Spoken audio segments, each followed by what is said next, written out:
Welcome to Phonogenics 101, a Riotboy production hosted by Jeremy Gloff. The podcast where people who love music discuss albums track by track.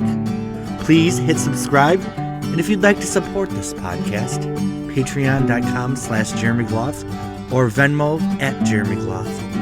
And now, on to the music.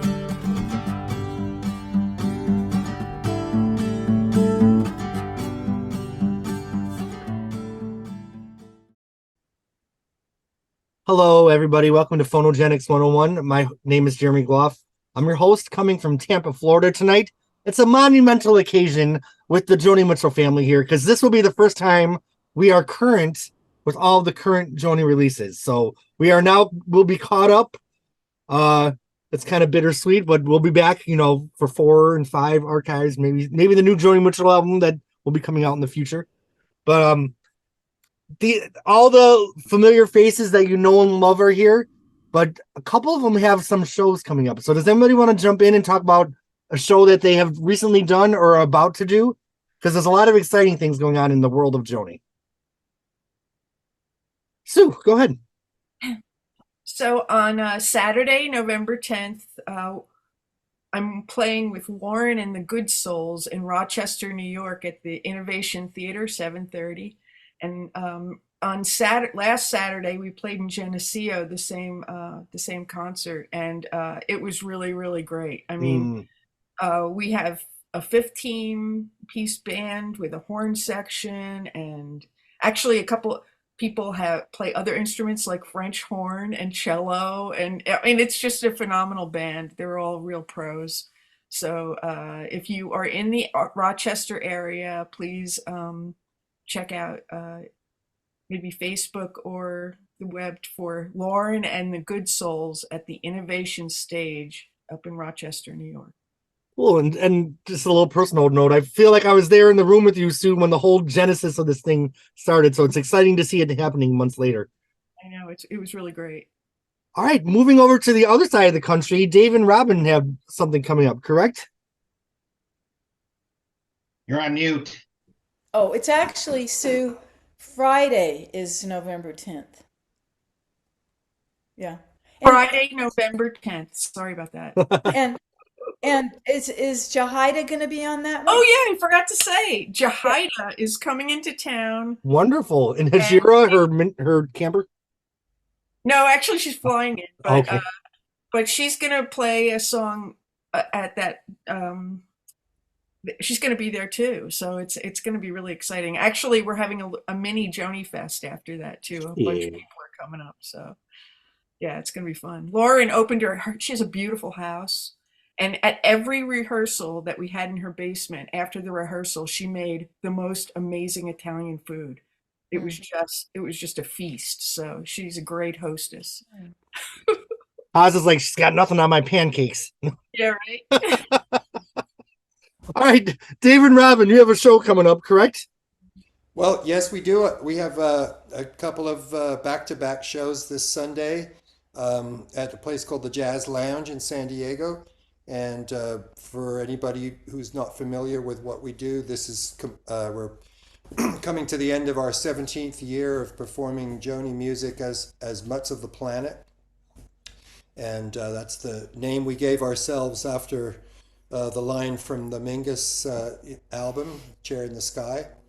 And so we have about 50 YouTubes at this point of our live concerts. And so if anybody's interested, go to Robin Adler and Mutts of the Planet. We're going to be doing a show with our pianist Barnaby Finch and a guest vocalist percussionist who's actually the person that booked us, Leonard Patton. And so we're going to have 3-part harmonies, and we're doing some deep tracks like Down to You, and but it's going to be really fun. But it's going to be exhausting because we're blasting through an 80-minute set, taking a few minutes break, and then doing the whole set again. But one caveat, it's sold out. So yeah.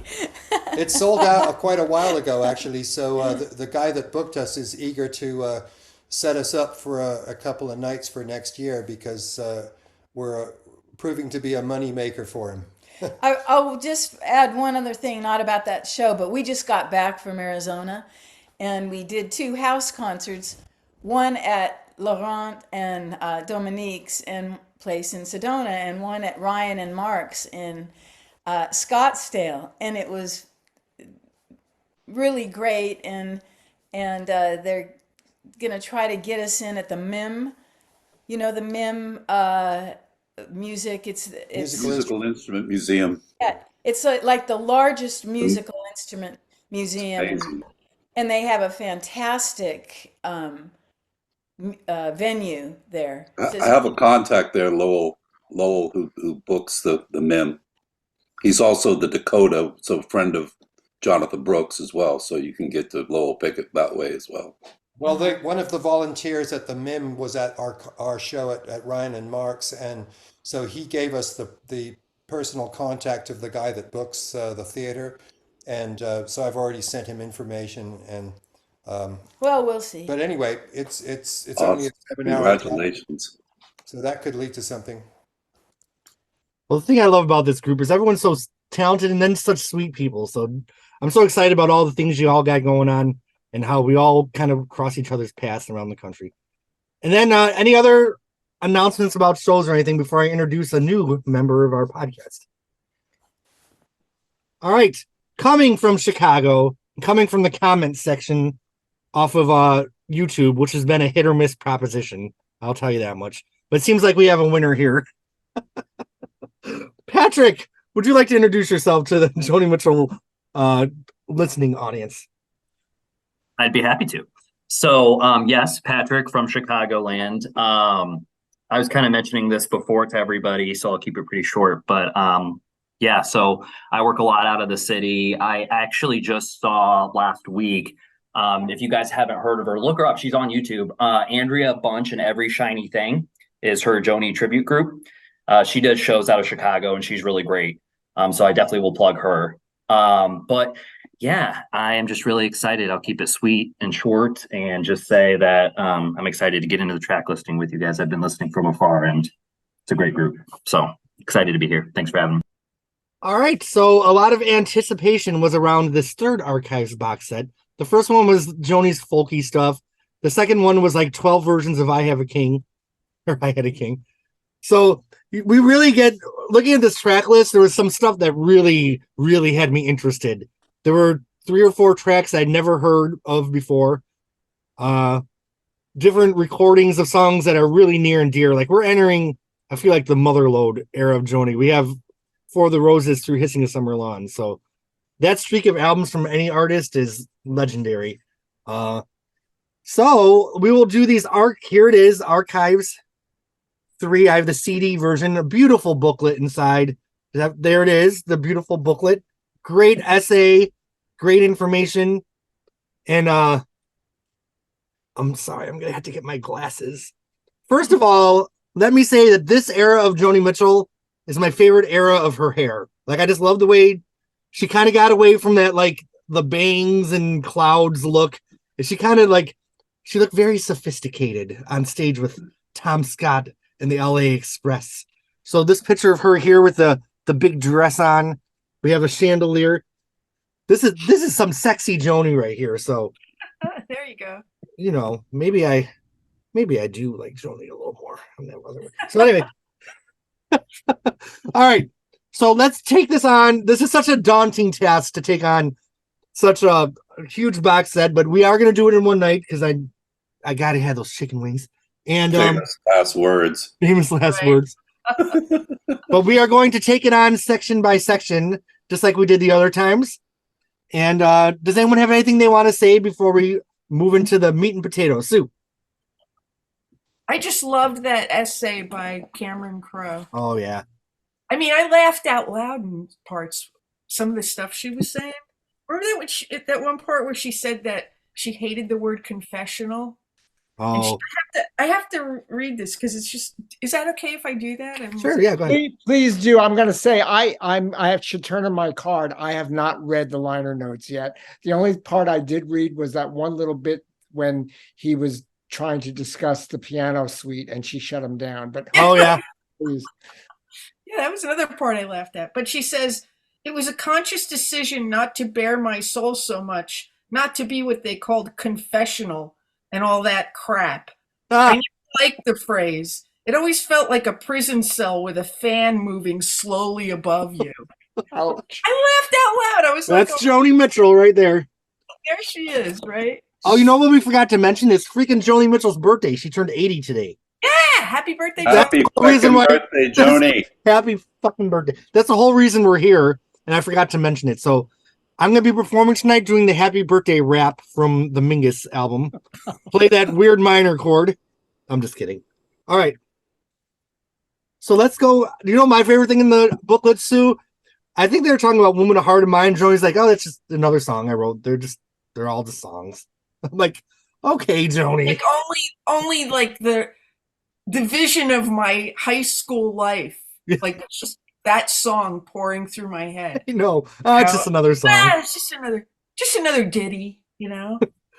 I liked when she admitted that she had misused the word anima. Oh, yeah. The sorrow. Because that had always confused the hell out of me. I'd looked up the term at some point and I'm going, what the hell does she mean here? Anima rising in me tonight, you know, and I'm saying this is in men that this She is meant supposed to agita. happen, not in Agita you. rising. And did she say, like, are you going to fix it? She's like, that's too late. It's on the album. David, I see your hand is up. It's done. What's done is done. That's what she said. I loved all the pictures of her house in BC. Yep. I just loved it because I've never seen that before, and it's got the exterior here somewhere, and actually the interiors that kind of looks like a house I built. I used to live in a house that I built and then it burnt down, but not my fault. Anyway. I really loved all those. David, pieces. can you imagine what it must look like now with the patina of 40 years? Yeah, It must be just gorgeous. I did see, didn't she say the cover photo? Because I know you all were up there looking for where she took the picture, that she was sitting across from the property looking at it, right? Oh. So that's why maybe no one found the exact spot, because it was across the river, maybe. Or whatever. All right. Well, Joni Mitchell Archives 3. Joni, I have nothing in my archives. And then here we go. So much music. So much music on this set. It starts off, we're in Graham Nash's and David Crosby are having a recording session. And Joni just steps in the studio and lays down a couple versions of Cold Blue Steel and Sweet Fire and For the Roses. And from what I remember, these versions weren't that different than the album versions, right? They're just kind of, they didn't have the Tom Scott yet. But the songs were fully formed. Maybe a couple different lyrics here and there, but does anybody have anything to say about this little segment here? All right. I'm actually surprised that they fell as close to when Blue was released as they do. Right. So she was continually working. I mean, she might have been cellophane and it might have been a hard process to have recorded and released Blue, but man, she was definitely back to work, it seemed, or she was inspired by the property that she was planning to purchase. All right, Dave and Robin. I just wanted to say in general, I found the alternate lyrics on some of these takes to be interesting. And for the most part, I preferred what she ended up with, but it was interesting to see the earlier drafts of the lyrics. Usually the music was pretty formed already, but the her lyrics were undergoing improvements all the time, and so was her phrasing. She ended up with very, very nice phrasing, but early on sometimes she was having difficulty cramming the line into the rhythm. One of my biggest takeaways from this set, and I know this is probably something I should say at the end, not at the beginning, but these sets really reaffirmed what wise choices Joni made, because everything on here was really interesting to me. I don't know if there was anything on here where I felt like she made a mistake with the final version. There are a couple of things I thought were really cool, and it was really cool to hear, but her ability as an editor, as a studio musician, and as someone that can sequence a final album, this set especially made me real. It was so cool to see the process. And it was so cool to be like, you know what? Joni nailed it on those final versions, at least in My opinion, maybe 99.9% of the times. All right, we have a big lineup here. So Sue, take it. Well, one of the things that I was really interested in was the loosening of her playing and the more percussive of her playing, which I think started with on Blue with like stuff like Flight. Um, This Flight Tonight. Flight Tonight, right? Thanks. And I've been playing Cold Blue Steel for the last like 3 months, and thanks for talking about the lyrics, Dave, because that one lyric in the second verse that says, "This poor bad dreamer, pinprick fix this poor bad dreamer," right? Every time I play that, I fuck up that lyric. Every time. And I put in different words. And, they kind of fit, but they're not the lyric. It's so hard to get it in there, But That's what she said. I think I got close. I think you're so bad. I think I got close this weekend, but I don't know. But I really love her guitar style on For the Roses, and it's just so beautiful. Every song, and she even played in the live sets. She plays some of her old songs, like Both Sides Now, with that type of really loose way of playing, and slower like kind of way of playing with the Both Sides Now. I think at Carnegie Hall it was. So it was cool to see some of her older material kind of recast in this middle period. So David, and then Paz. I was just really amazed that the Carnegie Hall concert, most of it is from For the Roses, and it's like 9 months before For the Roses was released. And I don't know how long it takes to like record and how long it is between recording and releasing and stuff like that, but I was just blown away. Also blown away by the guitar playing and Suits, because you've taught me this. You've just made me like aware of guitar through all of these podcasts.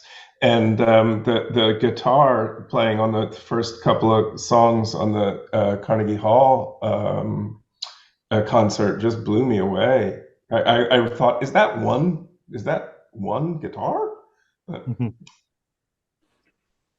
Cool. All right, Paz, and then Bob. Good evening, everybody. This for me, this is the mother lode of the era that I really love of Joni's music. By the way, welcome Patrick to the group. I remember when the Beatles, this is before CDs were out.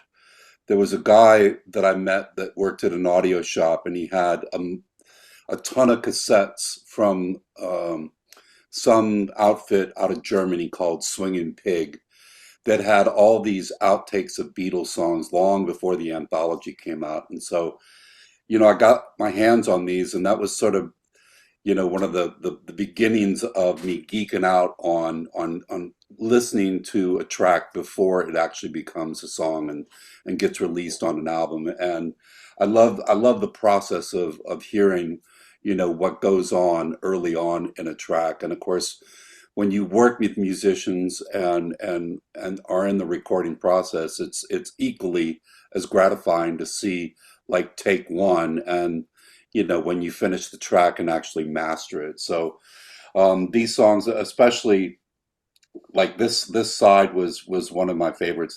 This whole CD was one of my favorites because these are all songs that I really geek out on For the Roses, and I really feel strongly about the guitar playing as well, and I think the way that I hear it happening is that every time she does a take, she learns something from it, and that's where those wonderful phrasings do end up on the final product, and very gratifying to be able to have access to this. Thank you very much. Cool. All right, Bob. So yeah, my only comment is, it's very difficult, especially for those of you that bought some of these records when they came out, like Blue and For the Roses and whatnot. I mean, I bought Court and Spark when it came out, but I didn't buy anything prior to that until like much later on. But you've heard these songs, these recordings for over 50 something years, probably thousands of times. So it's very, very difficult to keep an open mind when you listen to a different lyric, a different arrangement, a different sound, anything that's different. It hits you as being foreign, right? And you instantly say, that's not as good as what I know, because you know it, right? I mean, you've listened to it for 50 plus years of your life. Not Patrick, he's not that old yet.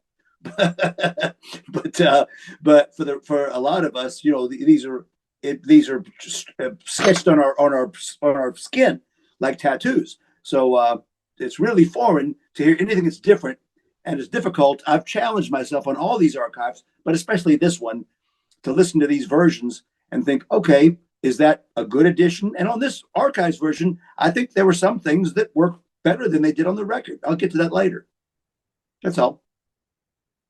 All right, Jack. Yeah, I don't have a whole lot to say. I kind of agree with most of what everyone's been saying. I just wanted to point out, when we talked about the gorge, one of the big topics was Joni's giggling or laughing, and after listening to a lot of the stuff here, it's like that giggling goes way back. This is not something new or due to her aneurysm or anything else. It's been part of Joni forever. That's all. All right. Any other thoughts on these first couple songs before we move on? All right. We are now going to the For the Roses demos. We have Banquet, Lesson in Survival, Like Veils, Said Lorraine, which is a new track that we had not heard before. And then See You Sometime. I remember in Banquet, she says fat guts instead of fat belly. So that I was a little triggered when I heard that. Chris, are you going to be doing a version of Lorraine? I will. If you want me to set it up, I should start it right now. Yeah, go ahead and set it up and we'll talk until you're ready. Jack, is your hand up from before or is that a new one? Nope. Bob. Yeah, so this little segment was, it was again it kicks off really great. This is my favorite of the three archives so far. The Lesson in Survival has a different lyric, Mr. Bartender, bring your best champagne instead of no need to surrender. And then, of course, Like Vale Said Lorraine was one of the earliest that was issued on YouTube and whatnot pre the release of this archives. So we got to hear that, and I'm sure the collective sound of our minds blowing from it, was pretty awesome. And when the first time I heard it, I said, okay, that was almost like you pick 5 songs from For the Roses and put the snippets up there. I feel like there's most of the motifs that are in Like Veils, she would use on that album in other songs, which is why she didn't record this one. That's all. Yeah, my opinion of Veils is I loved hearing a Joni Mitchell song that I hadn't heard, but to me, it wasn't something that should have replaced something that was on the album, at least personally. But the lyrics were a little dense for me. Like when I hear anything off For the Roses, from the first word to the last word, like I'm there. Like I felt that, but I feel like Lorraine was just a little over my head, and maybe I just didn't have the time to invest that it would take to fully understand where she's going with that one. But it's cool. I think it's super cool to have a Joni Mitchell song from For the Roses that we had never heard, especially considering she said for decades that there were no outtakes. Okay, Patrick, welcome to the podcast. Yeah, so this is a great side. I just want to real quick call out, Like Veils Said Lorraine, I've been listening to it. I probably listened to that on this archive more than anything, because to me, it's like a fully new Joni song, and it blows my mind. I love this song, and I was reading the liner notes, and I thought it was really interesting because the song means something totally different to me than it does to Joni. She came up with it by talking to, was it a real estate agent or something like that? Yeah. Yes. I couldn't, and then I went back and started reading the lyrics, and I'm like, okay, like I can see the little threads, but it still, like Jeremy, like what you're saying, that just confounded the song for me even more almost, but it still gets me. I remember when I first heard it, I started tearing up, and it just was unbelievable. And it's definitely the highlight of this side for me. And I want to pose, we don't need to go around and have everybody say, but I thought about this because I love it so much. I wouldn't take anything off For the Roses. I mean, that would be like taking a section out of the Bible. That just you can't do that. But I would add it, I think, which may be is controversial because that's how strongly I feel about it. And I like the idea. I kind of toyed with it of putting it if like you had to sequence it, right?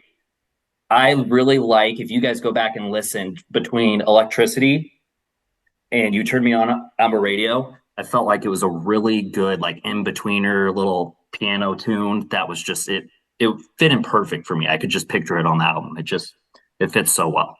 I love it. All right, Mark. Like Vale said, Lorraine, it's a beautiful song. Like Bob said, it sort of blew our minds when we first heard it. But I agree with what everybody else has said about it. The lyrics are very dense. It makes me think of Don't Interrupt the Sorrow in a way. It's like she's speaking in stream of consciousness or something else. And I kind of wish I'd had this song to listen to for the last 50 years so I could kind of stew over it and figure out, what I think it's about. But I don't know. I just don't see it on For the Roses. For the Roses is all pretty straightforward.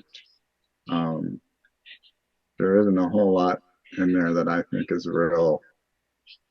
I mean, I'm not going to say that it's not deep, but you can pretty much tell what she's talking about most of the time. Anyway, that's So all. my two takes responding to what you said, Mark, is with Don't Interrupt the Sorrow, give me that bass line in the conga and you can say some bullshit. Because the thing that makes that song work for me is the groove.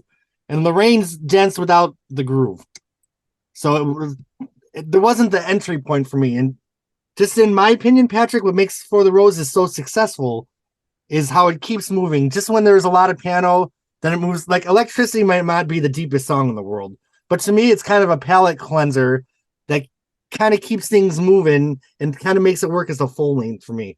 I think if things stayed too heavy, isn't that the album where she says if you lose good sleep and you're too heavy, it makes heavy company?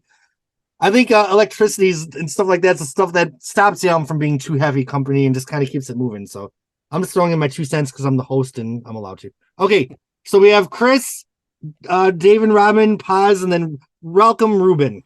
Can you hear me? Oh yes, are you ready to play? Wait, no, hold up 1 second. Is that better? Can you hear me Yes. now? You're a little quiet. All right, how's that? Better. Better? All right, that's about as far as I can go with this microphone thing. But when I'm plugged in, you won't hear me anyway. I'm going to mute the mic. Thank you very much, Dave Blackburn, for creating this chart for the rain. And so quickly, my head spun when I saw the email. And thank you really so much. I had to throw myself into it headlong because just hearing it once, I said, this is a beautiful piece of music. Well, you were threatening to, you said you would kill somebody for a chart, so I had to prevent some homicide there. Thank you. Thank Yeah. you. Thank you. The music, I agree with everything everyone has said. The lyric is so dense, it almost doesn't belong with the music. And what I'm hoping you're going to hear is what occurred to me just working on the music. The story of the song being connected to the real estate transaction that she was going through to buy her property started me thinking, because I think the way the story goes, and please correct me if I'm wrong, anybody, that she was, I guess, working with this realtor named Lorraine, who from all intents and purposes was a very, very impressive woman. I don't know if maybe it was the perfect hair and the perfect, there was something perfect. I think Joni was quite taken or impressed by her. I think the way it worked out, though, was that she actually didn't wind up doing the deal or chose a property that maybe wasn't being represented by the sale wasn't being represented by Lorraine. Anyway, where I get into this piece of music, and I'm hoping if I'm doing it right, maybe you'll hear some of it, is I really hear a conflict in this music.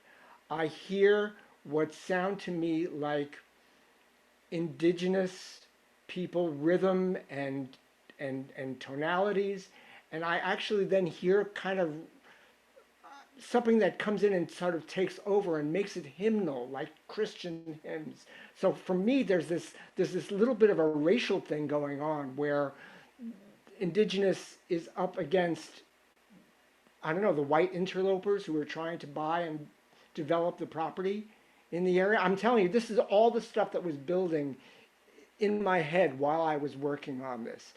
And where I finally came out at the end was just listening to the way she plays the temperament on the piano track. Again, ignoring the lyric, because for some reason the lyric never seemed to kind of work with it. And maybe this is one more piece of brilliant editing where she said, you know what, I don't have the piece I need. You know, this is not saying where I want it to be. And that's why she held it back. But now she's offering it to us because she realizes that there's merit in it. Anyway, where I was headed with that was she winds up the temperament of playing this in a way that ends the track in a position of reverence and calmness.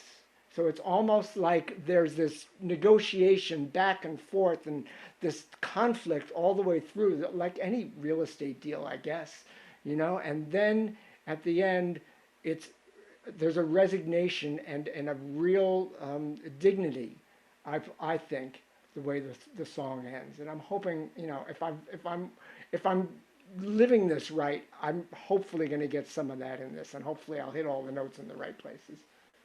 But that's where I am with Lorraine. I think it's a brilliant piece of music that, for me right now, stands very tall, just as an instrumental piece.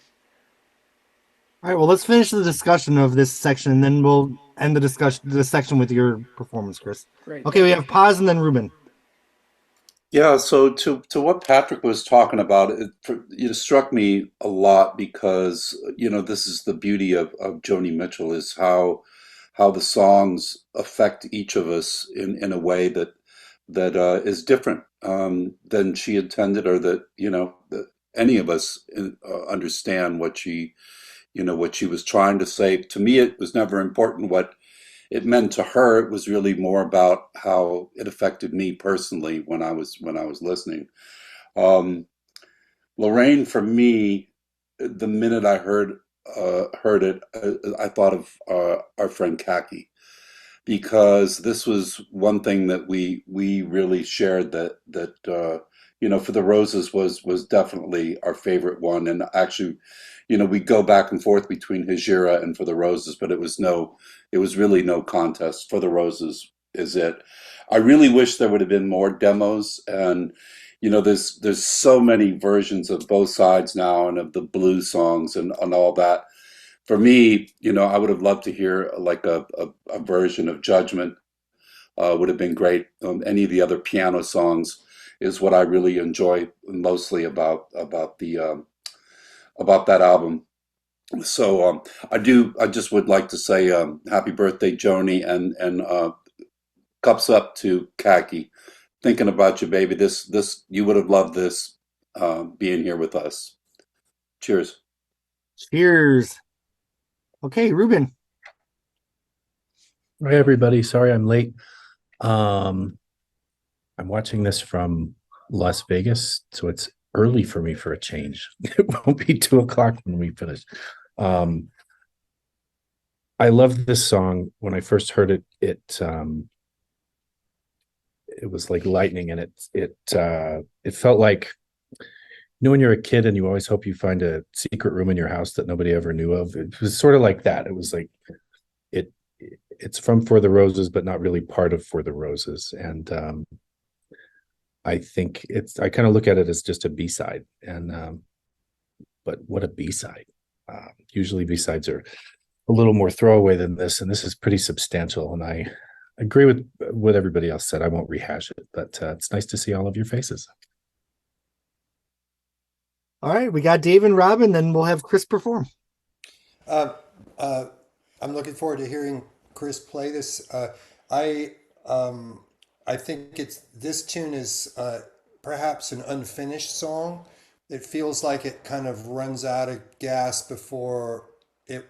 If it was a finished song, it feels like you maybe would have one more verse or would have some kind of conclusion, but it sort of peters out. But that's fine. It's a sketch.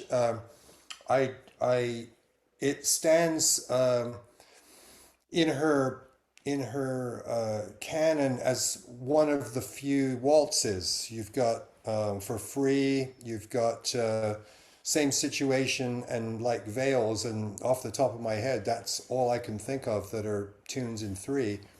Or at least piano tunes. One week last summer. Okay, thank you. But anyway, there aren't many, and so it has an interesting groove in that respect. It's got all the heavy right hand syncopation that became such a big part of Chord and Spark and big part of Judgment. So it's definitely of its time. Her piano playing was leaps and bounds better than it was on Blue a few months earlier. She must have been really working on the piano because and maybe the cabin she rented in while her house was being built in BC, maybe she had an upright piano in there because she must have been playing a lot, because how do you get that much better on the instrument in just a few months? Also, the other thing I had to say about it is, yes, it is dense lyrically, and the line that kind of perplexes me is the chisel gets blunt and the sword gets profane. Now, I don't know if she was just reaching for a rhyme there, but I'm trying to process how a sword gets profane. But if anybody's got any thoughts on that, I'd welcome hearing them. All right, Jack.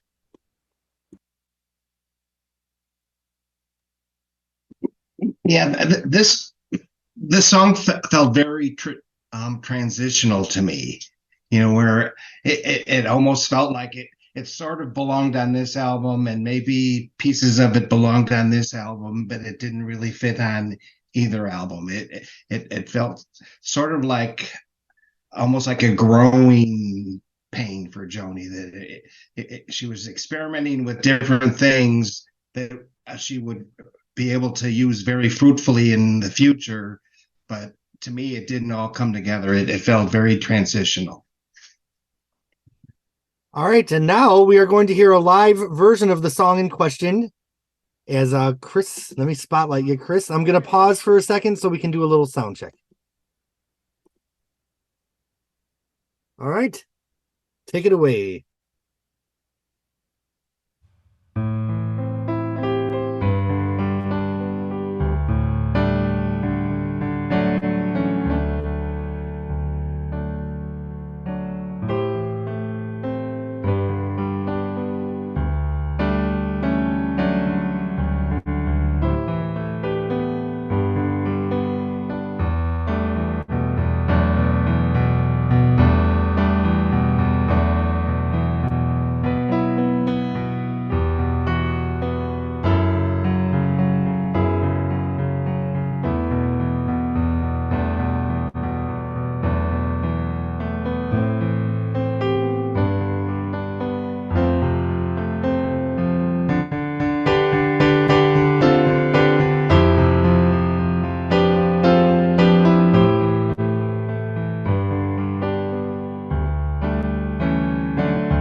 Awesome. Thank you, Chris. That was like 40% too fast. Sorry, guys. And like many people said, I definitely hear different detours that went into For the Roses, hearing that instrumental version. All right. Let me find the fucking light in my closet here. Okay. Where's the thing? Very nice, Chris. Chris, good job. Beautiful. Really beautiful. All right. Well, we have gotten past the first segment of the album. We are now traveling over to Carnegie Hall. So this segment of the set, we have a live concert from February 23rd, 1972. We have some songs from Blue. We have some of the old classic like Big Yellow Taxi for free. We have Banquet live here. We have a nice, I think Sue said how she just loves Joni's intros, and we get some really golden conversation from Joni. Talking about Carrie. The intro to You Turn Me On My Radio. I'm not sure if it was this concert or another one, but one of the things that hit me the hardest is when Joni was talking about her mental transition of wanting to get away from technology and move out to British Columbia. And it was just so striking to me because I feel like in our modern society, you don't really often hear so much of people really challenging the norm and shaking things up. And I found that I've really felt like a kindred spirit to Joni in a way I hadn't in a long time. Because after a while, you get so used to the same songs and so used to this body of work. And that really hit me hard in the way, maybe For the Roses did the first time I heard it. So I'm like, shit, Joni, let's keep challenging the system and not accept the way things are. So I just loved that story so much. But I'll shut the fuck up. Okay, Chris and Bob. All right. Well, what completely impressed me from the get-go on this Carnegie Hall show was the difference in the whole crowd, just the behavior of the people in this Carnegie Hall audience.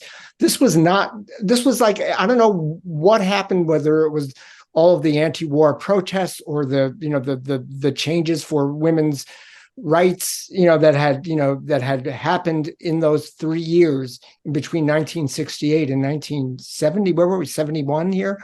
1972. And it seemed like suddenly the audience was not acknowledging the fourth wall. They were breaking it and giving her love, and she was giving it back to them in a way, and talking with them and sharing things that she was a little more reticent to do, I think, in the earlier show. And I think that new kind of openness was really different for Carnegie Hall. I felt like there was a little bit of anarchy, which was a good thing and necessary, I think, and right for the time. So that's what really struck me about this. Now, technically, I think this is as good or better in terms of performance from her as the first show, which was absolutely brilliant and so self-assured. Maybe it was because she had all of her Laurel Canyon peeps in the audience. Maybe because, hey, there was some drugs around. She seemed relaxed and in control in a way that perhaps maybe she was a little bit, willing to allow herself to be seen as that, curious piece of art. Now she was like, yeah, okay, I'm making it for you right here and right now. And it was more immediate. I got the sense that she was more connected, more present. And I think the show is absolutely fantastic. The thing that was magical about the show to me is how thirsty the audience was for new material. They were responding to all these For the Roses songs that hadn't been released yet, just as eager to hear that as Big Yellow Taxi. And, when Corn and Spark was such a pop hit, maybe by the time For the Roses came, Joni was already jaded talking about Paint a Starry Night again, man. But when she's doing this concert, I feel like the crowd was just as responsive to the new material. And how often do you even see that anymore? You know what I mean? Now everyone goes and gets a beer. They were. It's like they were showing up for a first listen of an album, and they were willing to plug themselves 100% into that experience. Yeah, magical. All right, we have Bob up next. Yeah, so this is another triumphant Carnegie Hall show. We had one last time around from '69 where she had a couple of early albums under her belt. She was basically kind of a coffee house, smaller venue player, and then all of a sudden she's at Carnegie Hall, and she was adored there. I mean, her parents were there. It was a very triumphant show. At kind of signaled the end of that coffee house period. Well, now she's put out Ladies of the Canyon. She's put out Blue, and she's at a much bigger level in terms of star power. And again, I mean, everybody in this house loves her. You know, I mean, they totally are so into the show and so in love with her. You know, they're shouting stuff, and Joni's always been about, you know, trying to talk to everybody and not look at the crowd, but okay, I want to talk to each of you individually. So yeah, the audience adores her. Several times during the show, you hear, "I love you, Joni. I love you." You know, and she starts that giddy laughter. It's like, oh my God, I can't believe, you know, all this is happening. And then, as has been said, she says, "I've got lots of new ones," and the crowd goes nuts about that. It's like, yeah, keep them coming, Joni. You know, we love you. She's at full power. And then the other show we'll get, and I'll get to that. You know, she's at the next stage in '74. But in '72, she did her first extended tour. Jackson Browne opened. And she toured the U.S. She went to Europe, toured Europe. So she's on a whole different level than she was back in '69 at Carnegie Hall. And it's, you know, if you look at it as stair steps, this is a big step up onto the next stage. That's it. It's so interesting because there's a Tori Amos DVD that has her performing live right when Little Earthquakes had come out, and then another time like a year later, and there was such a shift. And I almost feel like I'm seeing that same kind of trajectory in these Joni concerts from the '72 to the '74. You know, this is such a special show. The vulnerability here and that electricity between the audience and performer. I mean, pure magic. Okay, Mark, and then Patrick, and then Sue. Yeah, the ovations from this audience are just crazy. I mean, it's incredible, the reception that she's getting here. And like everybody else has said, they want to hear those new songs. And I wonder how many of them might have been at the first Carnegie Hall concert, so they knew how brilliant she was, and they were going, "Oh, we're just hungry for more. Give us more, you know, give us all the new stuff, give us everything." I mean, people on here know me that I'm a big fan of Judy at Carnegie Hall, and the ovation that she gets at the end of that, and I'm not sure that was any bigger than what Joni's getting here. It's just amazing. Also, I was kind of thinking at some point, and I don't remember if it was before she did Blue, she said that if she was going to be worshipped, she wanted people to know who she was. She wanted to know who they were worshiping. And I don't know if that plays into this or not. Maybe they know a little bit more about her. Like Bob said, she's a lot bigger, you know, in a bigger place than she was then. And then she was going to quit show business, and now she's come back, and boy, it seems like she's ready to tackle it. So that's really all I have to say. All right, Patrick. Yeah, a couple of things about this side. It is a really interesting juxtaposition how she got so big now so quick over the past like few years period before, and yet she really is more comfortable in her skin in front of the crowd, which like you really wouldn't think that would happen when you know what you know about Joni, but she's much more comfortable in her skin. And I just eat up like all the different reactions. Like people have been saying, I love the part where, you know, they shout out like, "I love you," like 5 different people shout it out. And she goes, like love and affection or something like that. Like so sweet or so good. It's just like, oh, like her little personality moments are amazing. And then the intros, of course, really stand out to me. I mean, we've all heard hundreds of different live versions and they're all great in their own little different tweaky ways. But the intros for me of this Carnegie Hall show just make it. They're awesome. That's all. I did feel like Joni, just keep talking. I think Sue said that before. We'd want an album of Joni just telling stories. I would listen to that shit all the time. Yeah, like please don't stop. Yeah, it's great. Forget this podcast. Let's have a podcast of Joni Mitchell just telling stories. Okay, Sue and then Jack. Yeah, I wanted to talk about the For the Roses talk because I mean it's just so funny, you know. Oh, you know, you go to a racetrack and you know the horse wins and then he gets the flowers on him and then they go out and shoot him, you know. And she says it and then after she says it and people are like, "What?" You know. She kind of gets embarrassed too. She's like, "Well, I'm just trying to explain." It's a little macabre. Oh yeah. Yeah, it's a little macabre, she says, right? Yeah. But the thing is that, what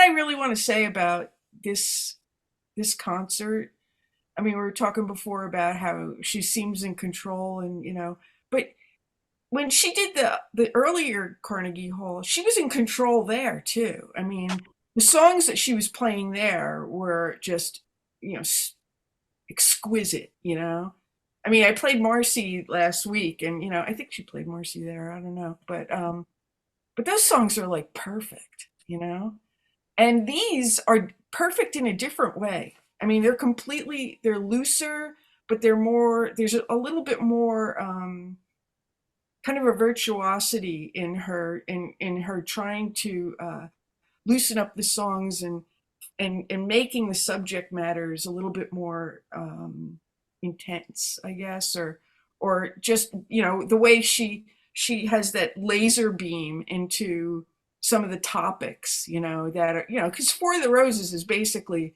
the music business is bullshit type of stuff, and she gets it right in there, and then there's lesson in survival is like a therapy appointment, it's like, oh my God. And the music that goes along with it just brings out all the intensity, the piano playing. It's just, I mean, the changes between that concert and what she was doing in her songwriting is just, it just blows me away, And those were really great songs. I mean, I'm not saying that her first 3 albums sucked. I'm saying, holy shit. They came out of the cafes fully formed. I was talking to them the other night. I had a little bit of a chatter before I played Marcy, and I was like, for those of you who don't know, Joni Mitchell played in coffee houses for several years before she made her first album and had about 50 songs that could have gone on her first album. And she wrote a whole pile of new songs and put these on. And that's just the way she's just so prolific. It's amazing. And even her talking during these demos and stuff, she knows exactly what she wants these songs to sound like, and it's just, I mean, her genius is just boggles my mind.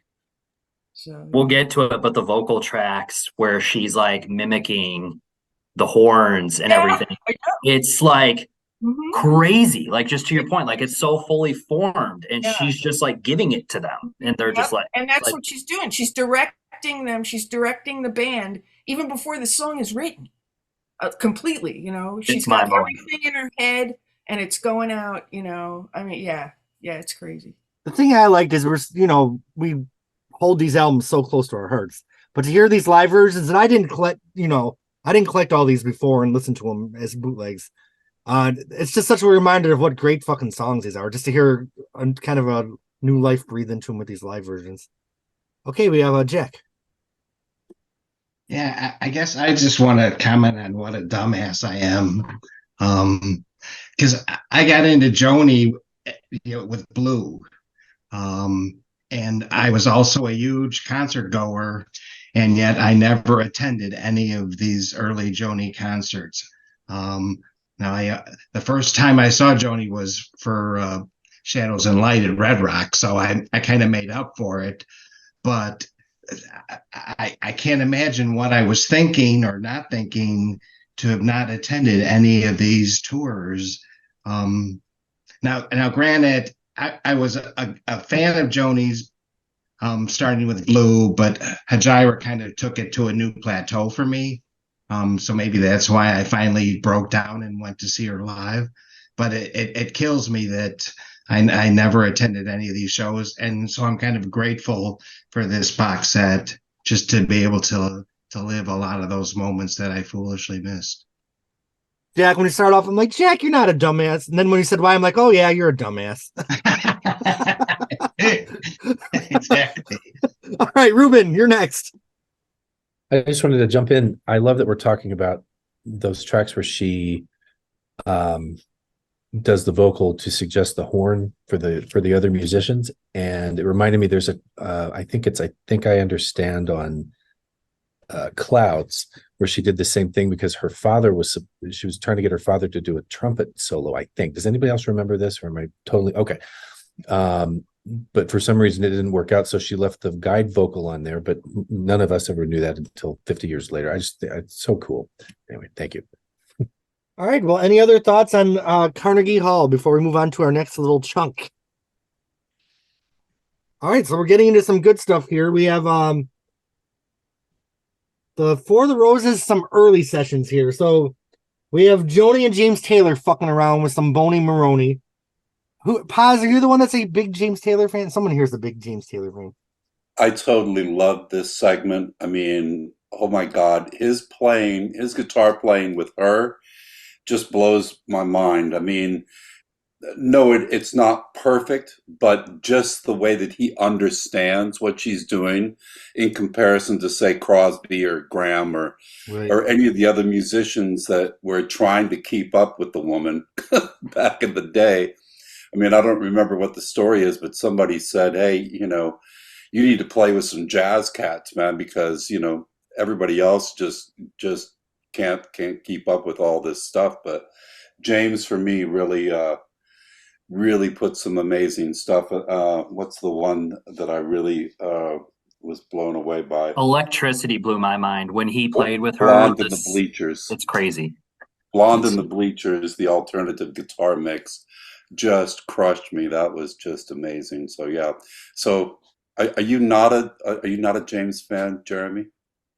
I mean, I just hate to deviate from the topic of, you know what? When this song came in and had him singing like Benny, I'm like, there's boring ass old James Taylor coming in this shit. But I think his guitar playing is amazing. I love when he plays guitar with Joni Mitchell, all the way from Blue to his guitar on Shine. But I never ever needed to hear him sing Boney Maroney or C'est La Vie. You never can tell, but it's cool that they put it. You asked me, I said, okay. So in this section here, and I will get to everybody with their hands up. I just want to say what we have. We have a medley of Boney Maroney, Summertime Blues. You never can tell. It was cute hearing like their little interplay. I felt like it was like the fly on the wall in the studio, so that was cute. We have Electricity with James Taylor. We have an early version of You Turn Me On a Radio with Neil Young and the Stray Gators. See You Sometime, an early version with bass and drums, and then another version of You Turn Me On a Radio and another early version. So that's the little chunk we're talking about here. Bob, your hand is up. Okay, so yeah, the medley I just love. I mean, the love that Joni and James have for each other right now is just jumping off of the disc and slapping you in the face, beating you over the head with a rolling pin. Yes. Crying out loud. They are so in love and having so much fun. We're just talking like it was like we're talking to each other right now, right? It's just infectious.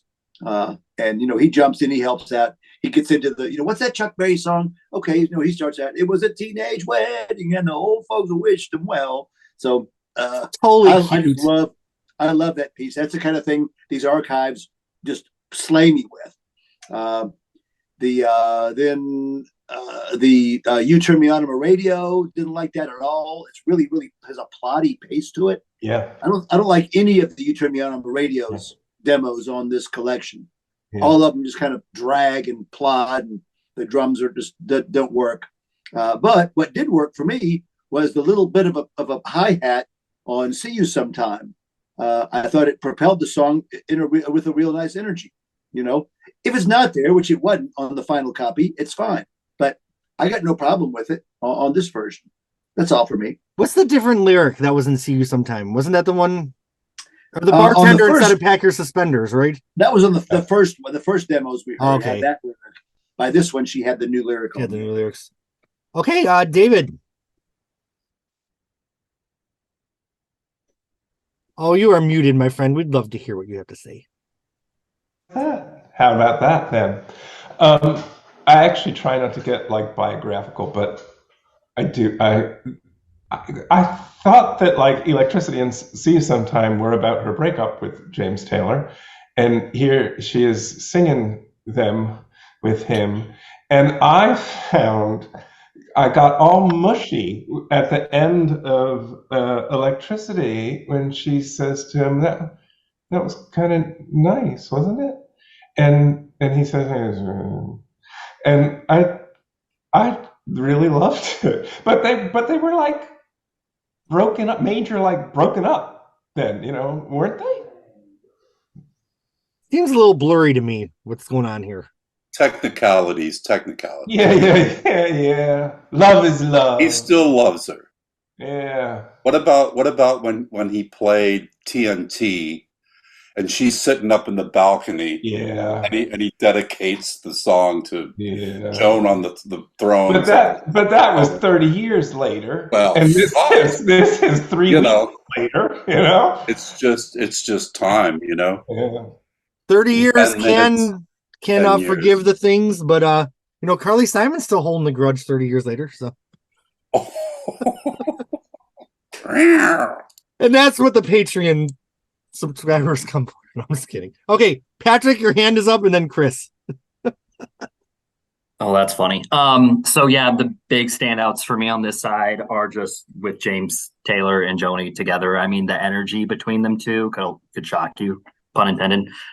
With Electricity I was gonna basically just mention what David just said. It's like so incredible at the end, and it gets me mushy too, where you would think it would be so awkward. It's so clearly a song about him, so it's like such an interesting dynamic to think that like he's playing guitar, she's singing this song that she just recently wrote about them, so obviously, and then that little bit at the end, the last 10 seconds, right, where he says, gosh, that feels kind of nice, doesn't it? And I can't tell what he says, but then she just has this beautiful like little burst of a giggle, because it's like she almost knows, like it's tongue in cheek, and they're just going through this moment. It's perfect. Chef's kiss.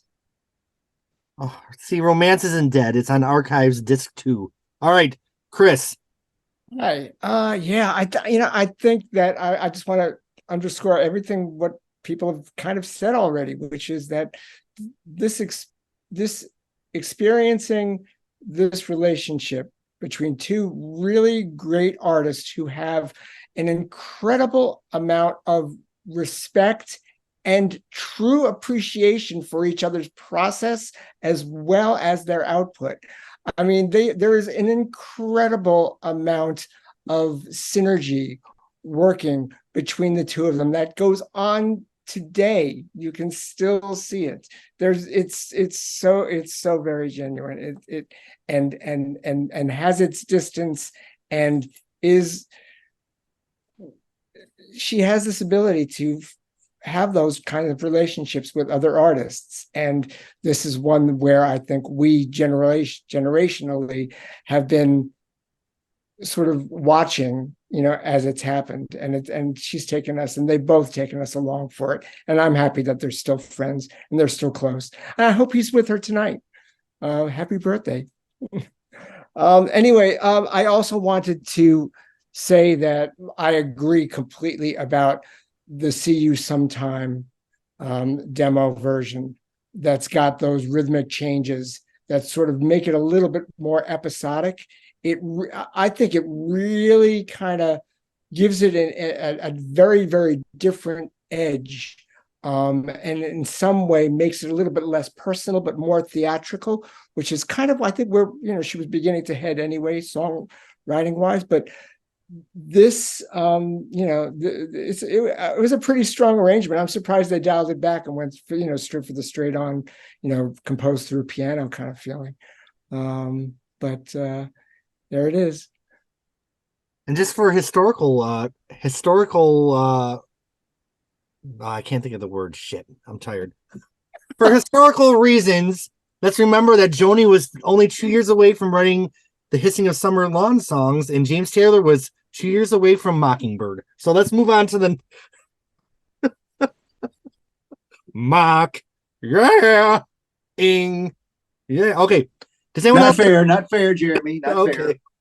Am I fired as your host? Will you take me as I am? Mexico was right around the corner. Mexico. Right around the corner. also around the Mexico's a corner. great record. Mexico's a great Since record. Michael's not here, I'm going to say it. I told him I didn't like James Taylor at Music Cares, and he almost disowned me. He was so mad at me. I don't see or hear anything. I don't see or hear anything. All right. Probably they're listening. Yeah, you know he is. Okay. We have 3 little sections, so we're going to combine the 3 little sections. And then we're moving along, y'all. We're going to do this thing. We have a live version of Judgment from the Royal Festival Hall. We have another batch of For the Roses sessions. Here we have the Blonde in the Bleachers with an alternate guitar. Let the Wind Carry Me, a piano vocal mix. Bar and Grill, a Cold Blue Steel with the sax guide vocal. We have Sunrise Raga. Is that the word? How you say it? Raga. Raga. Okay. And then we have an early version of Twisted. Who knew that Twisted was recorded for the Roses? And then the last thing is a little version of Big Yellow Taxi from the James Bay Benefit. It's interesting to hear Big Yellow Taxi live coming after like Judgment and Cold Blue Steel. Like how far Joni came in just a couple years. So there's a lot to dig in. Chris, is your hand up for this section? Yeah, it is. I just wanted to start immediately by gushing all over that the sax guide vocal version that we're seeing here for Cold Blue Steel and Sweet Fire. It is so, again, clear that she was good at what she was doing with her arrangement. She was spot on. She completely knew what she wanted, and nobody would touch it because it was that good. Tom Scott could have walked back and said, you know what, I can make this part as different. He really did. He got it. He totally gave it to her. And he produced and she produced, and he, constructed what she had laid out. And he performed it really well and straight on for her. And I think he brought something to the party too, but she gave it to him, lock, stock, and barrel. It's brilliant. That's the main comment that I have in this section. I honestly only made it through Sunrise Raga once. For some reason, I couldn't find my way back to that song. I know I got to try again. I got to try harder. It's fun. I know. I gotta loosen up. I'll get there. Yeah, that's all I got right now for this. I think I remember the alternate guitar mix of Blonde and the Bleachers being pretty interesting too. But I'll let you guys refresh my memory of it. Thanks. All right, Mr. Bob, you are next. All right, my notes on this little section. And again, I've listened to this whole CD collection about 6 times through. I did this weekend because I was up visiting my friend Paul in New York City for our Sunday night Joni tribute show, and he didn't have the demos yet, so I had them on my phone. So I was streaming them to his speaker, and we were listening to them for the first time. So I heard them. It's fresh, but I had done my notes before I even went to New York. Anyway, Blonde in the Bleachers, the big drums. Throw those away. She did. Cold Blue Steel. She had this cadence vocal on there that just didn't work at all for me. She threw that out. Again, very smart decision. The Sunrise Raga. Listen to this again. The first time I heard it, and every time I heard it, it reminds me of where she went with the guitar to the intro to Cotton Avenue on Don Juan. So listen to that, and then go back and listen to this raga, and okay, I see where she got that style and those. I'm not saying it's the same chords because I don't know anything about that, but I said, oh, this sounds like she's getting ready to break into Cotton Avenue. So, and then of course, Twisted is nothing but vocals and drums, which is obviously not where they went on Court and Spark, and so it's very, very different, but it's fun. I mean, obviously she knew Leverett, Hendricks, and Ross, loved them. And maybe she just did this for the fun of it in the studio. and kept it in her back pocket for when it would fit. I don't know, but I love this little section. Yeah, it's great. What about the "See You Sometime" where with bass and drums, where it's really kind of straightforward? You know that one? You remember that one? Yeah, I mean, I mentioned that it wasn't on this section, but it was on the previous section, and I enjoyed the rhythm section helping to propel the song. Yeah, I mean, it was really different, but I mean, it was like really It kind of more swapped it up. straightforward, It changed. It changed. She could have left it. She could have left that on the recording, and it'd been fine by me. I still like what we have better, but I enjoyed hearing that. It was really interesting. Indeed. Dave, you got an opinion on that one, Mr. Blackburn? Oh, I like the drums too. I thought it was Russ Kunkel. I think it's not, but it sounded kind of like his style. Very very thick and duct tape on the drums. But I enjoyed the groove. Yeah. And Dave, did you have anything else since we're on you? I saw your hand was up. Actually, a couple of unrelated, well, things that are not related to each other. One is on Twisted, on both versions of Twisted, this demo version and the one that we end up with on Chord and Spark, she actually gets the lyrics wrong. She says on both times they all laughed at angry young men. They all laughed at Edison and also at Einstein. The correct lyric is they all laughed at A. Graham Bell. They all laughed at Edison and also at Einstein. And so all of these inventors, Alexander Graham Bell, Edison, Einstein, that makes perfect sense. But she misheard that from the Lambert, Hendricks, and Ross, and says angry young men on both the final version and this version. The other thing I was just going to say, which is sort of a tweaky audio guy that I am, is that there's wow and flutter on throughout the tapes of everything up to the hissing demos. And I guess they couldn't do anything about it. But if you listen to any sustaining piano chord or guitar chord, there's a warble. And that's what old tapes do after 40, 50 years. And they weren't able to correct for that. There was also a lot of plosives on the mics. You'd think if she went into A&M to do a demo, they'd put a pop screen on the mic. I mean, how difficult is that? But there's all this woofy plosives from not having a pop screen. And they could have done something with that in the mastering for this set. And in general, I think there were some areas of this archives that could have been much better mastered. But I don't know, was it Bernie Grunman that did this? Probably. Anybody know? I haven't looked at it, but I think it was Bernie. Yeah, Bernie is a minimalist. He assumes that what you bring him is what you want. So he doesn't change things unless you ask him to. So there's a lot of kind of overbearing bass on some of these tunes that could have been fixed in the mastering, but I don't think he does that unless you ask him for it. Well, now that we have a friend that works at Rhino, we can get that message right to the top. All right, Sue and then Mark. So I just want to talk about the raga. So for me, when I was listening to it, I was trying to hear the tuning and trying to hear the because I think that it was just a kind of an exercise, as far as I could tell, that I believe, but I may be wrong, became Help Me. I mean, if the tuning of Help Me has two E strings in the middle, which is usual for a raga type of chord that you want to get. I mean, if anybody wants to correct me, it just sounds to me like she was trying to get some kind of sound that would help her with the next song she was going to write. I hear that. Yeah, and I think that what happened was Help Me came out of that. So. Wow. Because minds are blown. Stop.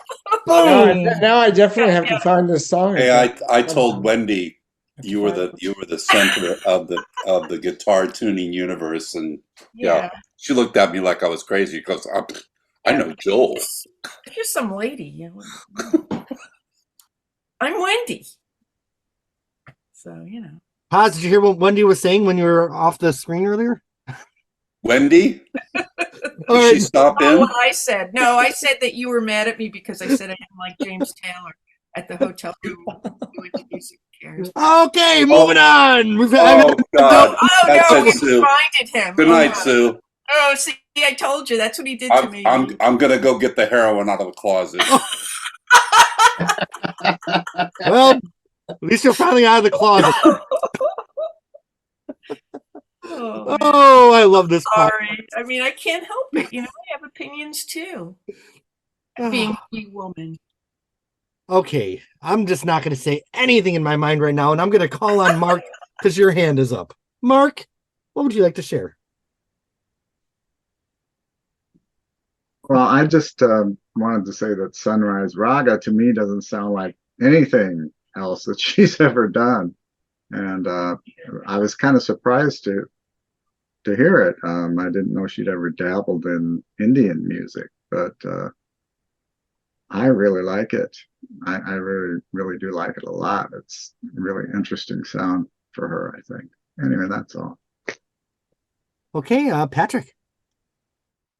I'm not a musician, so I'm not going to pretend like I know why it reminds me of this, but Sunrise Raga has like the same, for lack of a better word, vibe as like Don Juan's Reckless Daughter in my mind, because there's that really loud drum sound constantly going up throughout both. And then obviously Don Juan's Reckless Daughter, lyrically, this has no lyrics, Sunrise Raga, but it's a trip. Like a trip. Like it is, it's out there.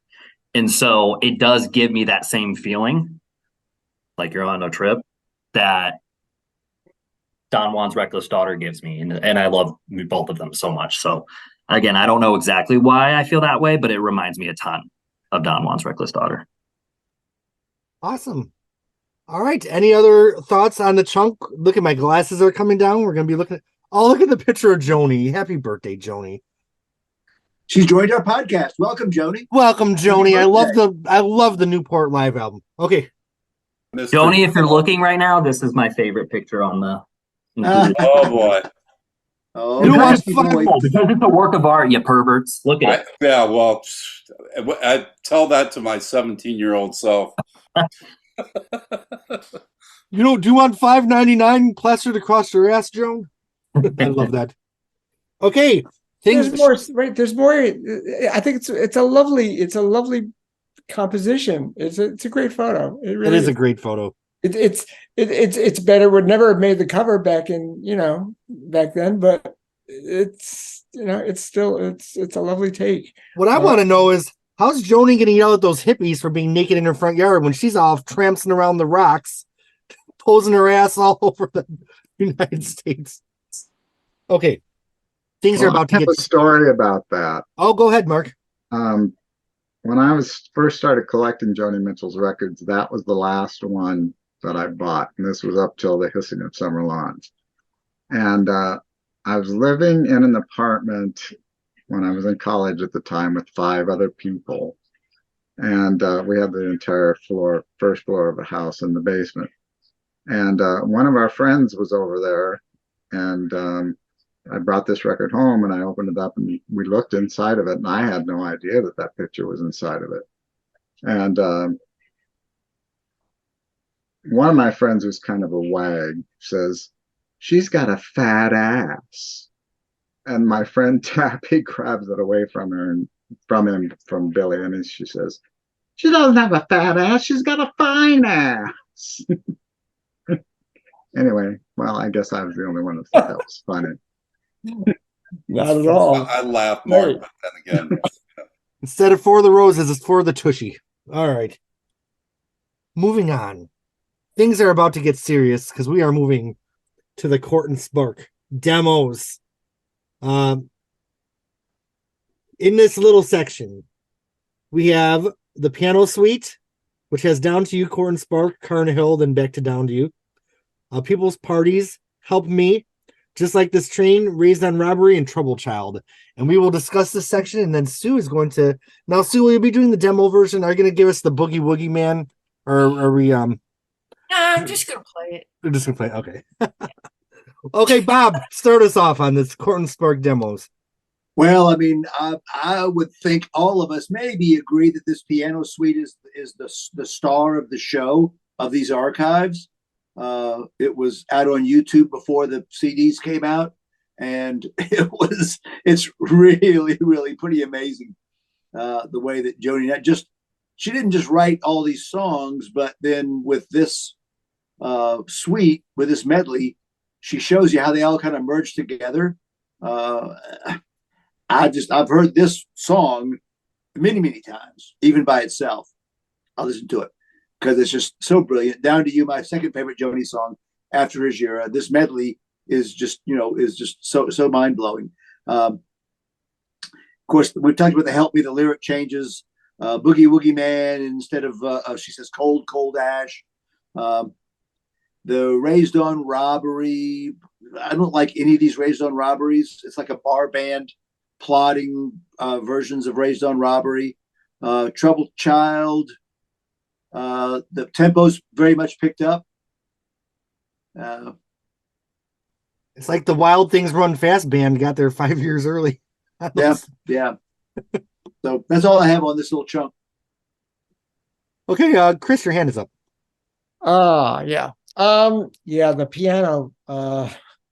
piano suite is it's extraordinary. I haven't, only because I kind of like play with the other songs. I kind of like have my scheme for them. And now if I start hearing a whole nother set of expression and falling in love with that, I'm not ready to integrate, because that's a lot of work when that starts. So I've been staying away from it, but I loved it so much the 4 times I listened through it. And I just have to always remark about how absolutely confident she knows exactly where she wants to be, what the temperament wants to be, what the tempo is going to be going in and out of it. What she is juggling is the equivalent of 3-level chess. It's just beautiful. She gets it so right. And if it's one take, it's really an extraordinary piece. I'd like to find out a little bit more about production, if there was any, but if this was one piece of through composed session, yeah, she's up there. Doesn't it blow your mind? Did anyone know this existed before this archive said? So Nope. This has been sitting in on a shelf for all these decades, and damn, it just blows your mind because I don't want to take focus off the piano piece, but before, I don't want to hold up the conversation either. I did have one other comment from this section, which is that I think that the Raised on Robbery version, that the first demo that shows up here, is the best of everything. They should have just put that on the record. That would have been it for me. Is that the one where her background vocals are really high in the mix? Yeah. That's kind of cool. It's really fine. There's something about the energy in it. It's just a little, it's not as glossy. And at the same time, it's all the chops are there. It's really good. I like it. You can tell she was having a great time in the studio. Yeah. She was living her best life. Well, that one with the background vocals that are really high, I was going to say, can we all agree that the version with the Munchkin descant was it was a wise decision of hers to leave that on? I want to ask Dave, so the piano suite, I mean, it doesn't say that it was played that way. To me, it sounds like it might have been put together by the producers or the people that compiled this stuff together. It could have been that or not. Yeah, I wondered that the same thing, because why would she bother to record a medley of new songs that she was going to put on the album? Wouldn't you just record the songs? Right. But you could cut it together to show the label what the new album was going to include, and Okay. a little 6-minute demo for the label, perhaps just to give them a taster. And so, yes, it could easily have been cut together with a razor blade. Not that the label knew anything about anything. Well, no, but I mean, if you were her, why would you bother to sit down? Right. I mean, that's what I'm saying. I mean, I love it. It's brilliant. I mean, look, it's great, but it's fun. This is what she had to say about it to Cameron Crowe. I listened to it 3 times. The first time I was horrified. The second time I got through it, and third time I could listen to it without cringing. I stray from structure and I noodle. The most I can say is that the singing's pretty good. I felt like she had like friends around, and she was just kind of like, this is how I pictured in my head, which is totally just bullshit. I'm like, oh, Joni's friends are there, and she's kind of just showing them some of her new songs and playing a little sweet. That, in my imagination, that's what I dreamt up. So in Trouble Child, on that same side, is it distorted on anybody else's thing? I mean, I know Dave was talking about the flutter and so on, but whatever I have, it's definitely distorted. It was, the mastering was really loud on it, right? I noticed that there was a jump in volume. It is very loud. There's some pretty bad audio problems on this set that could and should have been corrected in the production of this set. All right. Do we have any other commentary on this little block here before we get a live performance? Can we talk just a little bit more on what Dave just said?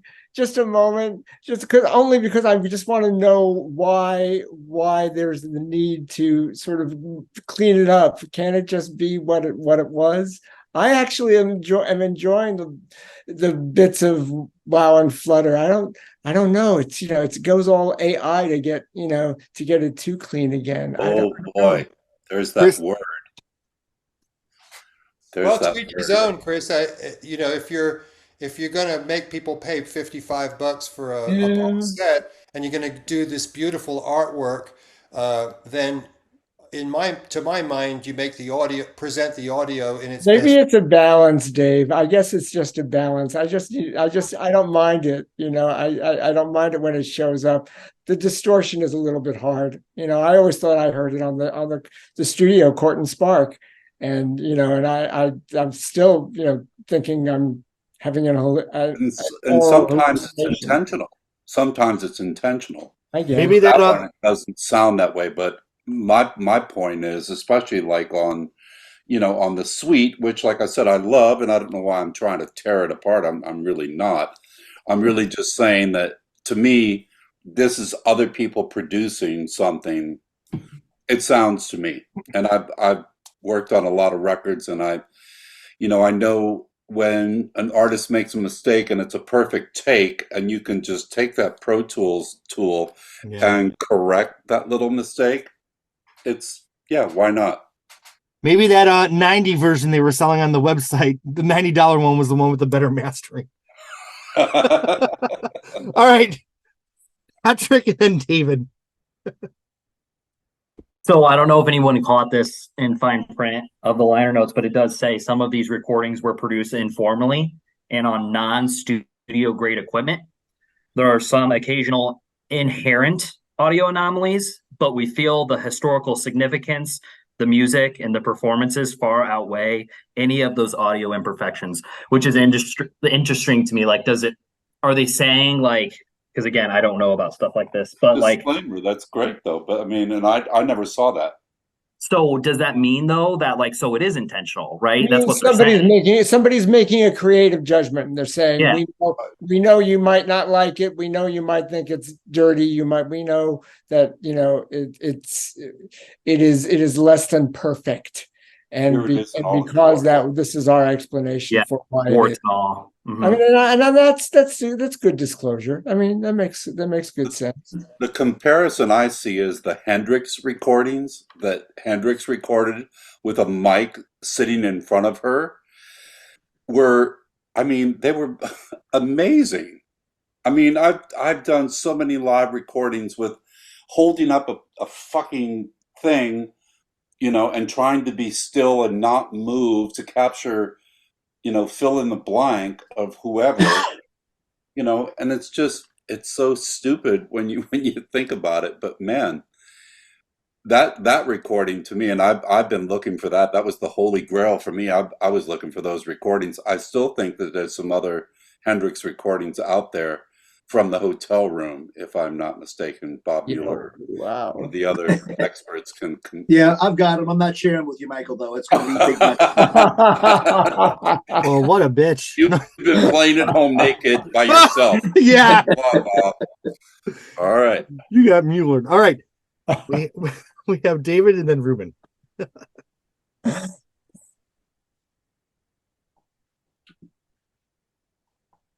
Oh, you're muted, my friend. David speaking. Give us your voice, my friend. There we are. I like that the demos sound demo-y, and partly because I like hearing the process, because I'm not a musician, it's like, what's a demo? As I asked, I believe, last time we did this.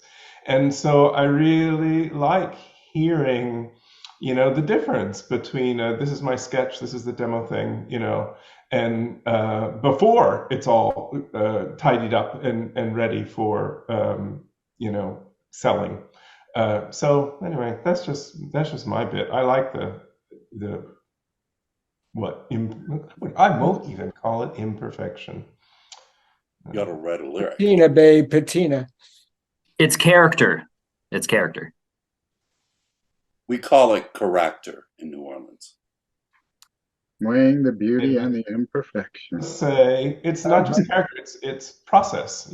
I like hearing the earlier stage of the process.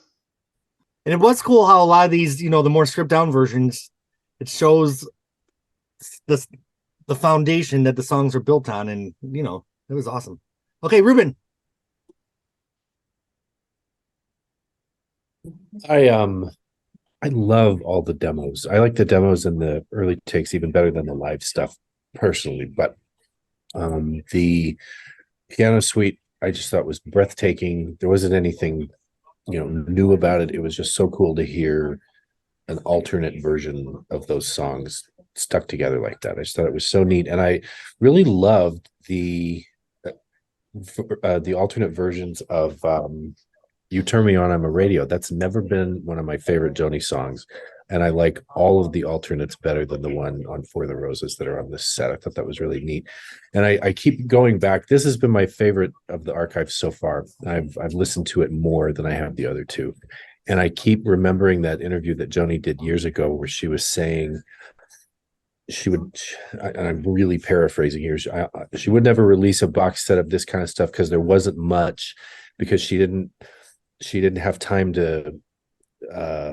experiment much in the studio because her record contracts weren't any good and she didn't have the time, and sort of implied that there just wasn't much, so we're not going to worry about it. And then there's all this stuff. It's so cool. I'm glad she had a change of heart.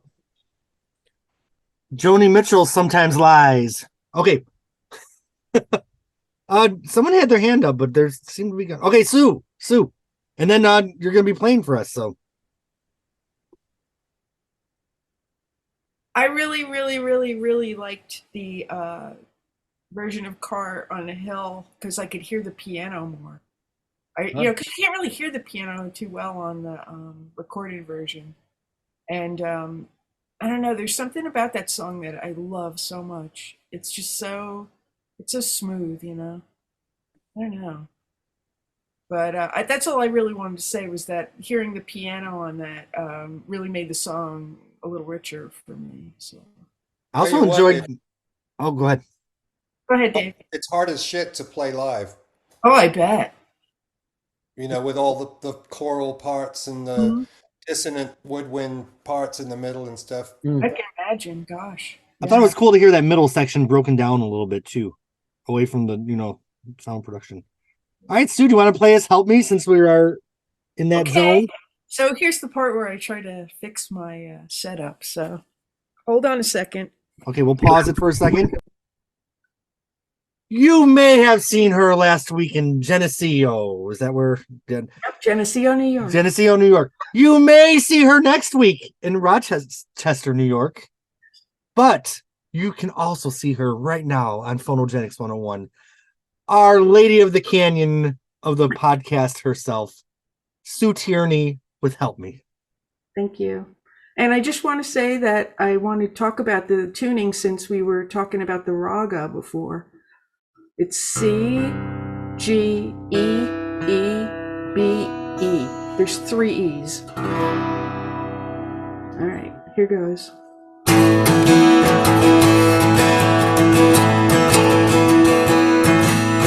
Help me, I think I'm falling in love again.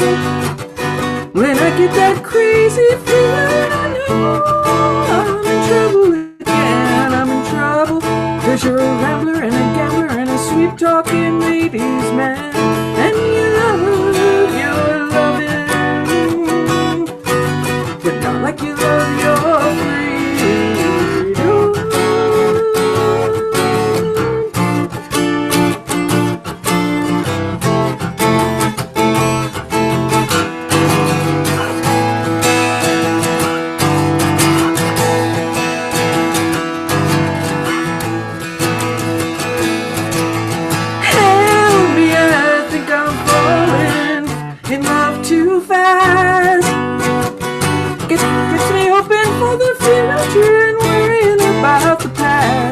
Cause I've seen some hot, hot places come down to smoke and ash. And we love our loving, not like we love our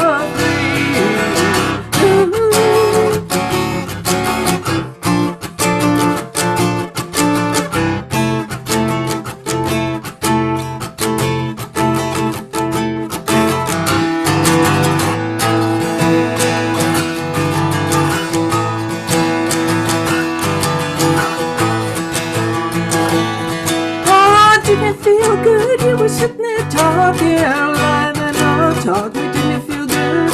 You danced with a lady with a hole in the stocking. Didn't it feel good? Didn't it feel good? Didn't it feel good? Didn't it feel good? Didn't it feel good? Didn't it feel good?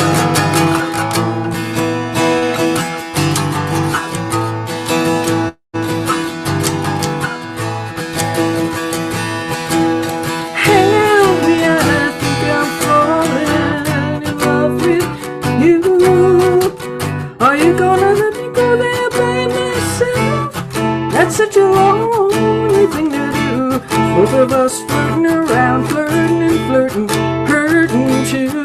I love our loving, like we love our free. Go, go.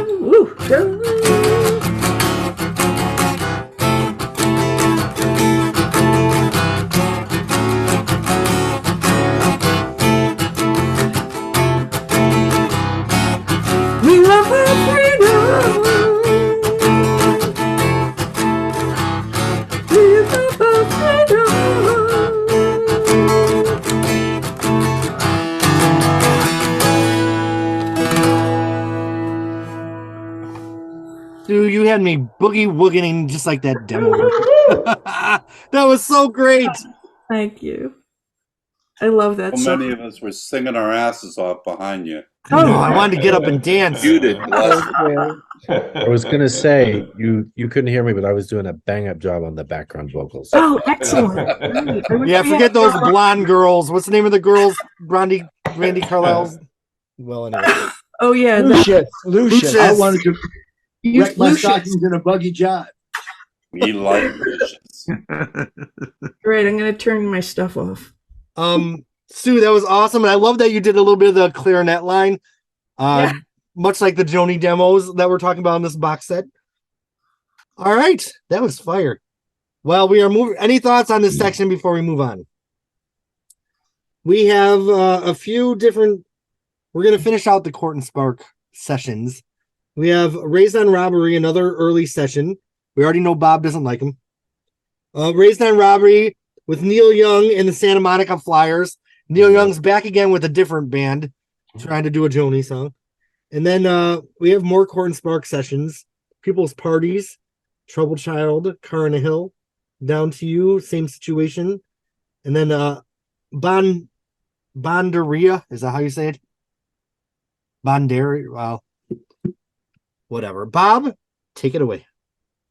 So yeah, the Tonight's the Night session that was released about a year and a half or so ago on a Neil Young archives collection. So that's been out there, and it's it's historically it's fine. I don't have any issue with it. Moving on to the Court and Spark sessions from September October '73. The Troubled Child and Car on a Hill. I noticed my comments. They were sped up a little bit. Let's see, where am I? Yeah, they're horns. They added horns to Cars on a Hill. Picked up the tempo on both tunes, and then the Bondaria, which I call it Bondaria. I can't come. I'm in the bathroom with Bondaria, but it's to me it's really catchy. Matter of fact, let's do it with Paul in New York. A lot of times I was walking around New York City going. My one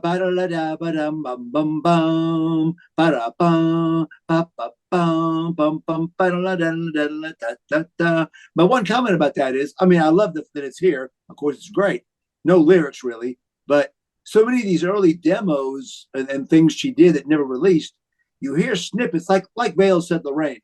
I heard snippets of stuff that she would include on For the Roses.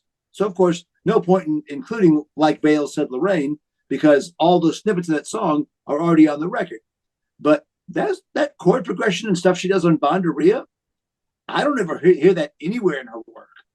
It was just like she was just noodling around with the riff, So, I mean, I loved Court and Spark sessions. Oh my God, you had me at Court and Spark sessions. Two things I noticed in the liner notes. There's some pictures of some of the studio sheets where it says like Troubled Child second take. So I think they built these songs up from the bottom a couple times. And Bob, I had to piggyback. My own version is Get Me Some Penicillin, I Have Bondaria. Okay, Sue, you're up next. I just wanted to mention People's Parties because I think I agree with Bob that, after you've heard People's Parties on Court and Spark, listening to that one kind of got me annoyed. I mean, I think that just her and the guitar and the slower pace of People's Party is so much better on the final version than, because I love, it's like one of those holy things, I love that song so much. I don't want it to, I don't want to hear other versions. And didn't you sing a version on an old on the podcast, Sue, or am I imagining things? I swear I've heard you sing People's Parties before. Oh yeah, I probably did it on Court and Spark because it's my favorite song. Yeah. But it's similar to the See You Sometime thing where it's a bass and drums, just like a band doing a song, as opposed to Joni stepping up to the mic in the studio by herself and just doing some freaking brilliance, right? Exactly. I mean, it's just a different version, and I kind of dig it. I mean, it's not great. It's not the Court and Spark version.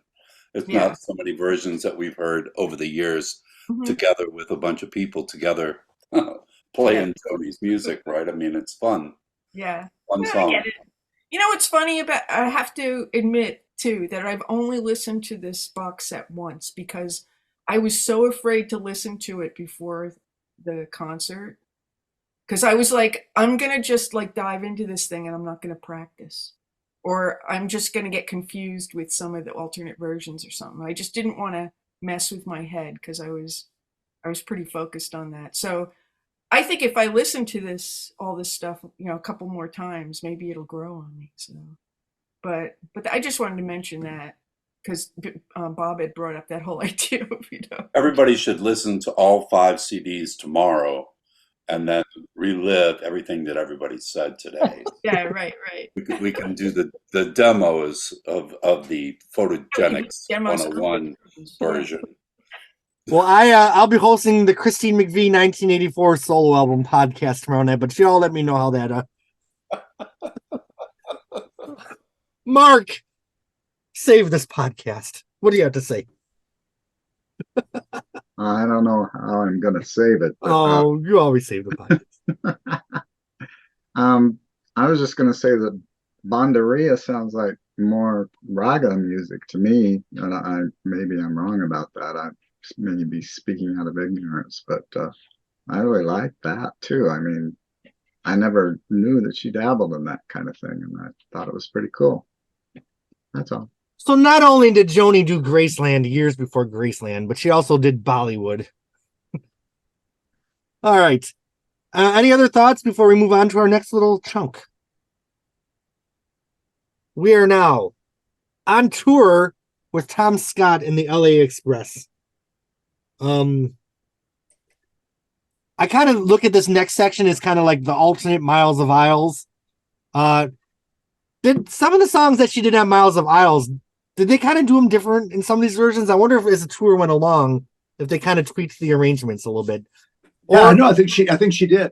Okay, or I didn't know if the mixes were different on the album. So I didn't know if it was a mixing change or if it was an actual arrangement change, because this You Turned Me On My Radio was a lot different than I remembered the Miles of Isles version.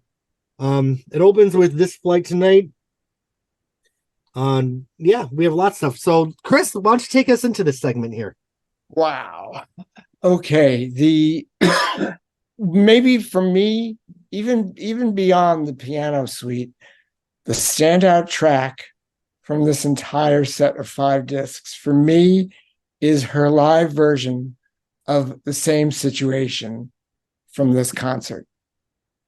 It strikes me like nothing else. It shocked me when I was gasping when I heard it. There's something about the depth of her delivery. It doesn't vary that much from where she wound up in the studio, but her temperament and just emotional performance in it, I think, is different enough and extraordinary. I'm really impressed with this particular version of it. That said, I also am very, very much a fan of. There's a portion, I guess, that closes the when it jumps to the second disc, because it starts on the end of 3 and goes into 4. This particular concert, and the later tracks in this, it's just her and Tom Scott, and it's fantastic. I mean, we love to talk about her musical relationship with James Taylor. There's something similar here. I don't know that they're as close still, or is Tom still with us? I'm not even aware of where these folks are these days. But if her relationship with Tom did not seem as close as one would almost expect, considering what they both gave to each other's work in terms of the space. There's something similar to the way she treated Tom Scott, in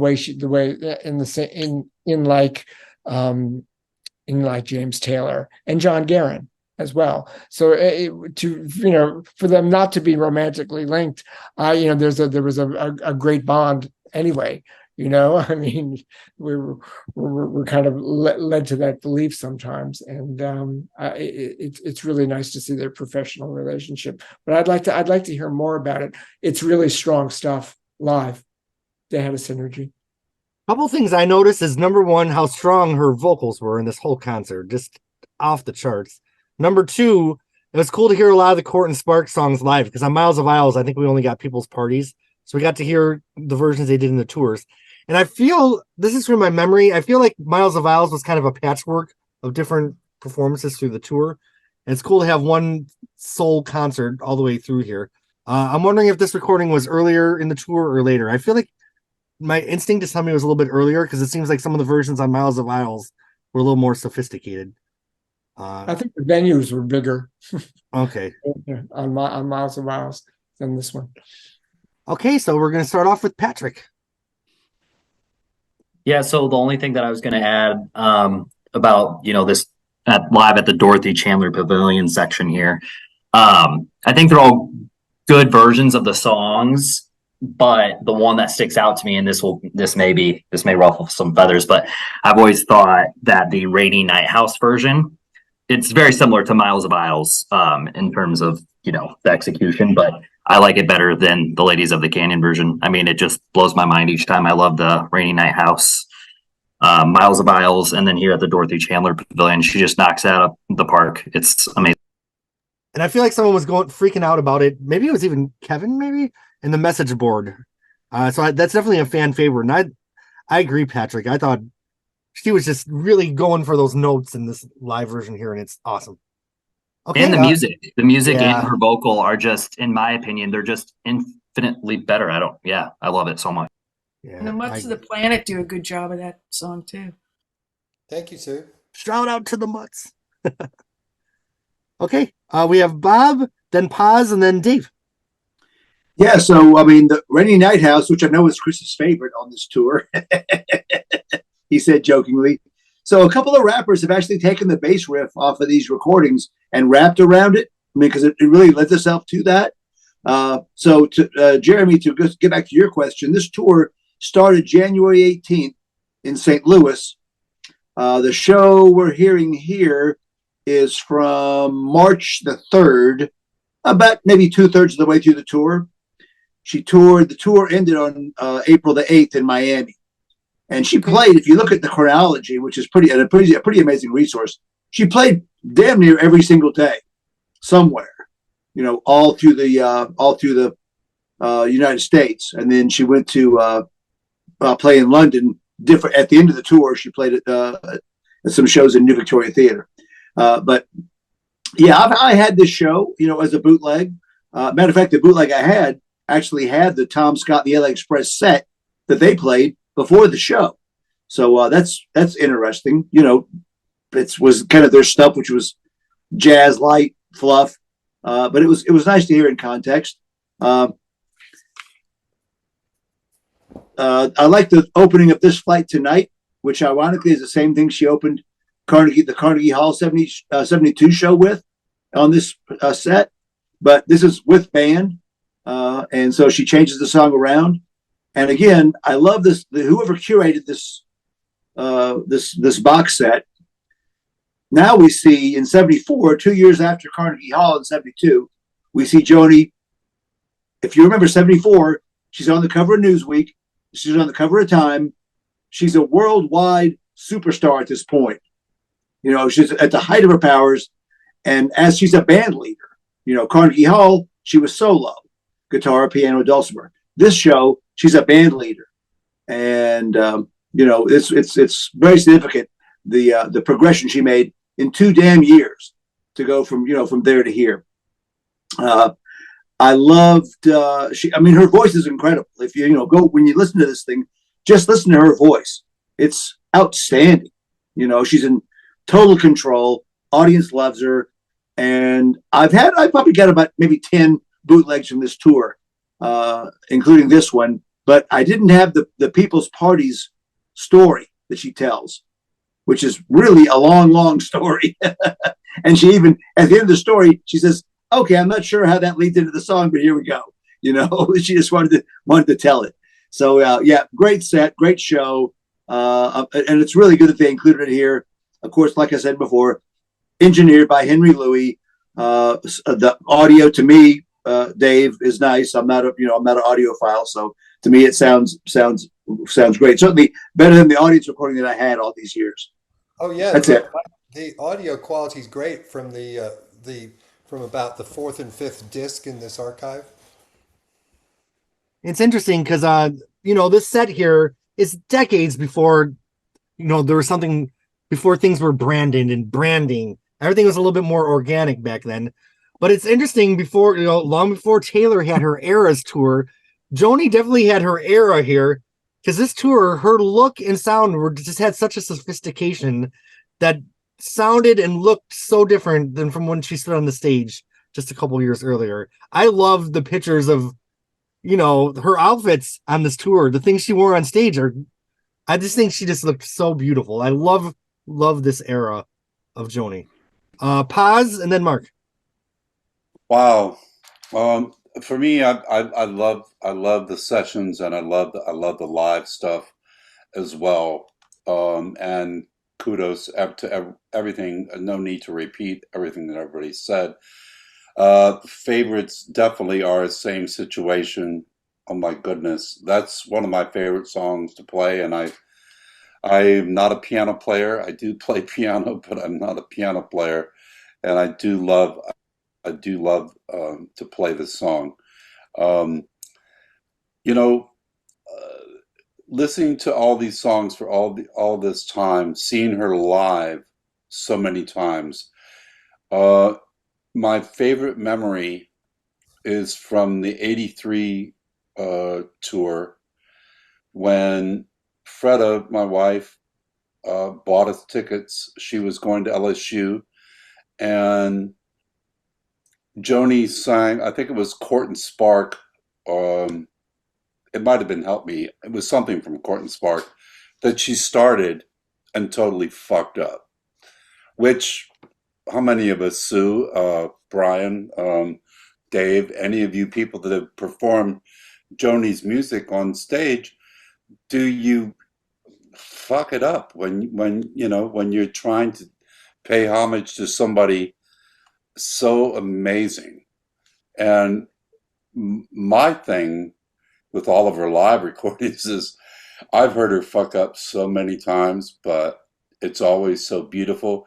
That particular time in LSU, she just said, "Oh, fuck it, let's just start over."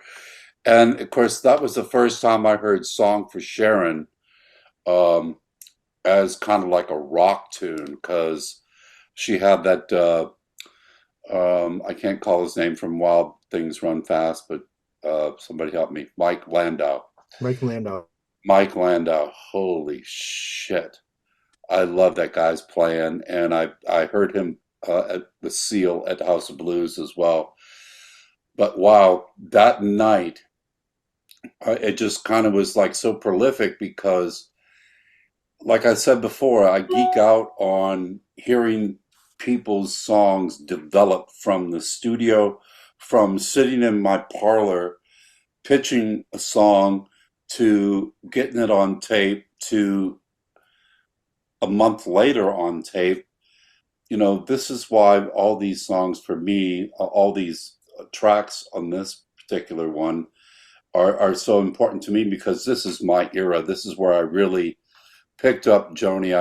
I met this woman in Paris in summer of '71. So it was right before this stuff really happened. And to hear this all these years later, for me, prolific. I just love it. Thanks for the opportunity. All right. Mark and then Sue.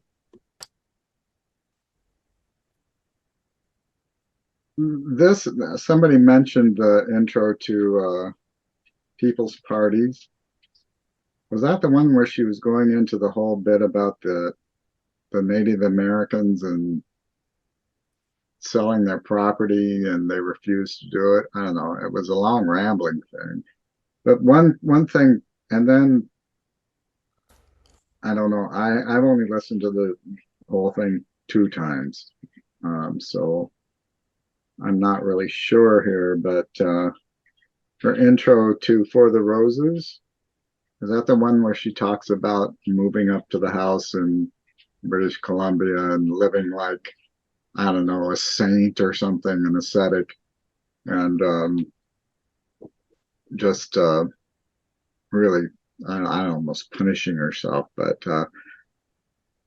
the thing that struck me about all of that was that in the early days when she was, of course, it was a more intimate venue, the coffee houses were. So maybe it was more natural for her to be talking more to the audience. But I really kind of missed that, particularly on the Miles of Isles album. And Shadows and Light too, she really doesn't talk much to the audience. And I know that she used to do that as kind of a cover for her retuning her guitar as well. And now she's probably got how many guitars or somebody tuning them backstage. But I really liked hearing those stories. I thought it was kind of cool. That's all. All right, Sue. Oh, and one more thing. James Taylor and Carly Simon were married in November of 1972. I'm just going to throw that in there. And we were talking earlier about when those recordings with James Taylor were done, and that couldn't have been too long before they split up. Woohoo, a little tea. Okay, we got Sue and then Dave. What? Anyway, I just have one thing. I listened to the Just Like This Train from this concert today, and I could not hear the guitar. Is there a possibility that she was not playing the guitar on this song? Yeah, there's no guitar on it. Yeah. That's like my favorite guitar song of hers. That's just really bizarre to me. That's such an iconic guitar part that ironically was a song that she came back on stage playing the guitar after her aneurysm. So interesting. I know, it's very interesting to me. I was kind of shocked by that, and that's all I really had to say. So, all right, did I miss somebody else? Dave, yeah, Dave.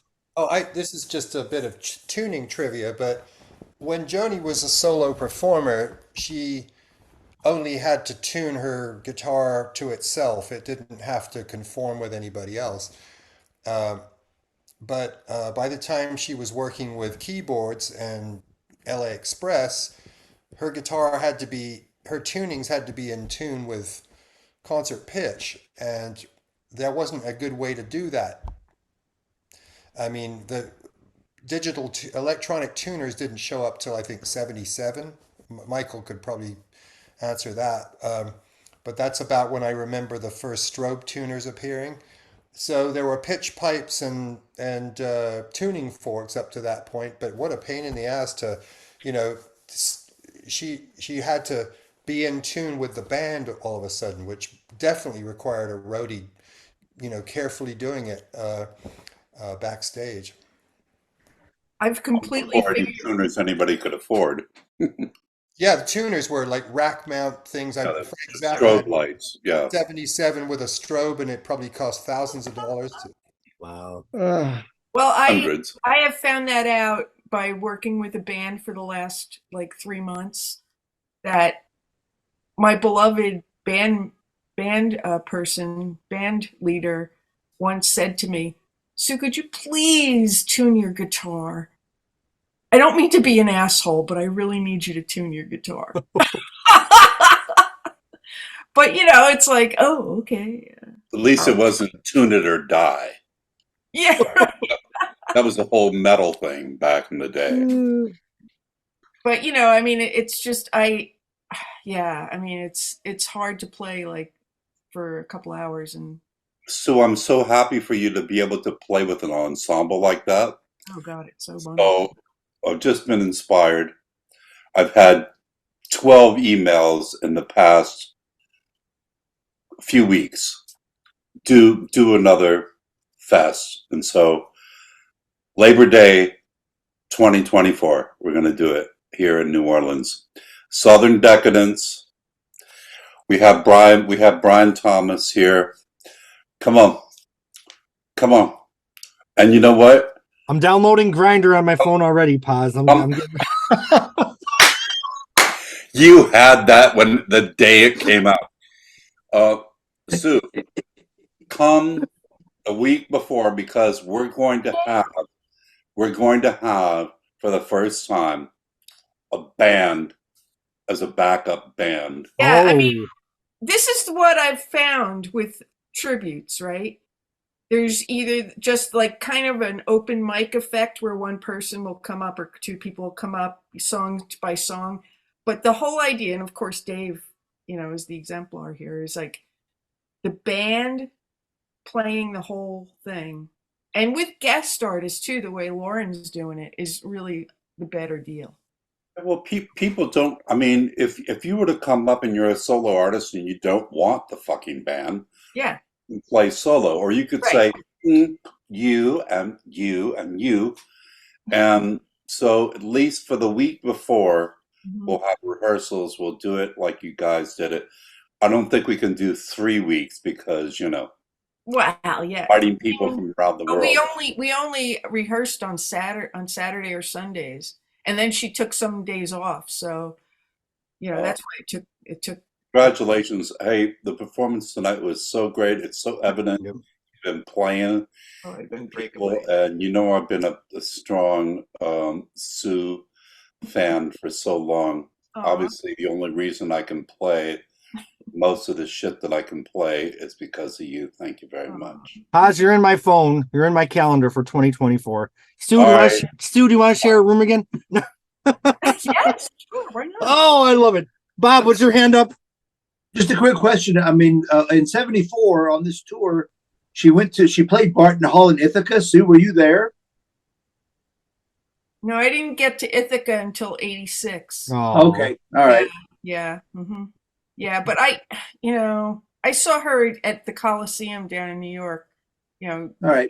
The Nassau Coliseum a couple times Yeah. in that time period. Well, was Car on the Hill? That wasn't the set closer, right? That's just the closer on this box set, right? Does anyone know?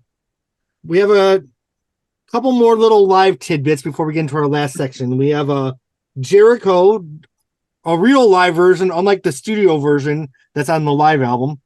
And then and we have another version of Woman of Heart and Mind. Does anyone have anything to say, Bob? Yeah, just, I mean, of course, I love Jericho, and I'm so happy that Joni said what she said in the liner notes to this box set, which is Jericho is the most honest love song ever written, which I totally agree with, and I'm totally down with that thought. And she even says, in this performance, this was at Victoria Theater in April. I said she concluded a tour of the States, went to Victoria Theater to play some shows. This came from that. And she said, I've got the first two verses. I don't have the last one yet. So I'm just going to repeat the first verse again, which she does. And of course, when she recorded it for Don Juan, she had it fully figured out. But I mean, how brave of a performer of her stature in '74 to say, okay, here's a song I'm working on, and I'm going to play it. It's not ready yet, but she's just on another planet, in another world.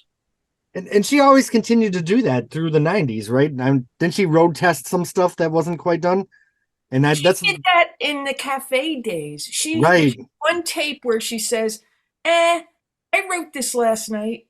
And she plays Cactus Tree. Right. And I'm like, last night? Well, Passion Play. Remember, we saw a video of her and Larry playing Passion Play in '88 in Italy. She didn't have any words for it yet, but she liked it enough to la la through the melody. And Yeah. it wasn't until 3 years later that we got Passion Play. See, The San Remo Song Festival in Italy, yeah. And then, of course, She talked about diphthongs or something. Oh, her and that damn diphthong that she's always talking about. Two Gray Rooms, of course, it took her a decade to put that on record. Love that one. She's too busy with the diphthong to finish the fucking lyrics. Different diphthong, Jeremy. The next Joni jam, maybe we'll get a work in progress that she's working on writing a song. There's one going on right now as we speak. Yes, there is. Who's there? All the usual suspects. Except Sam Stone.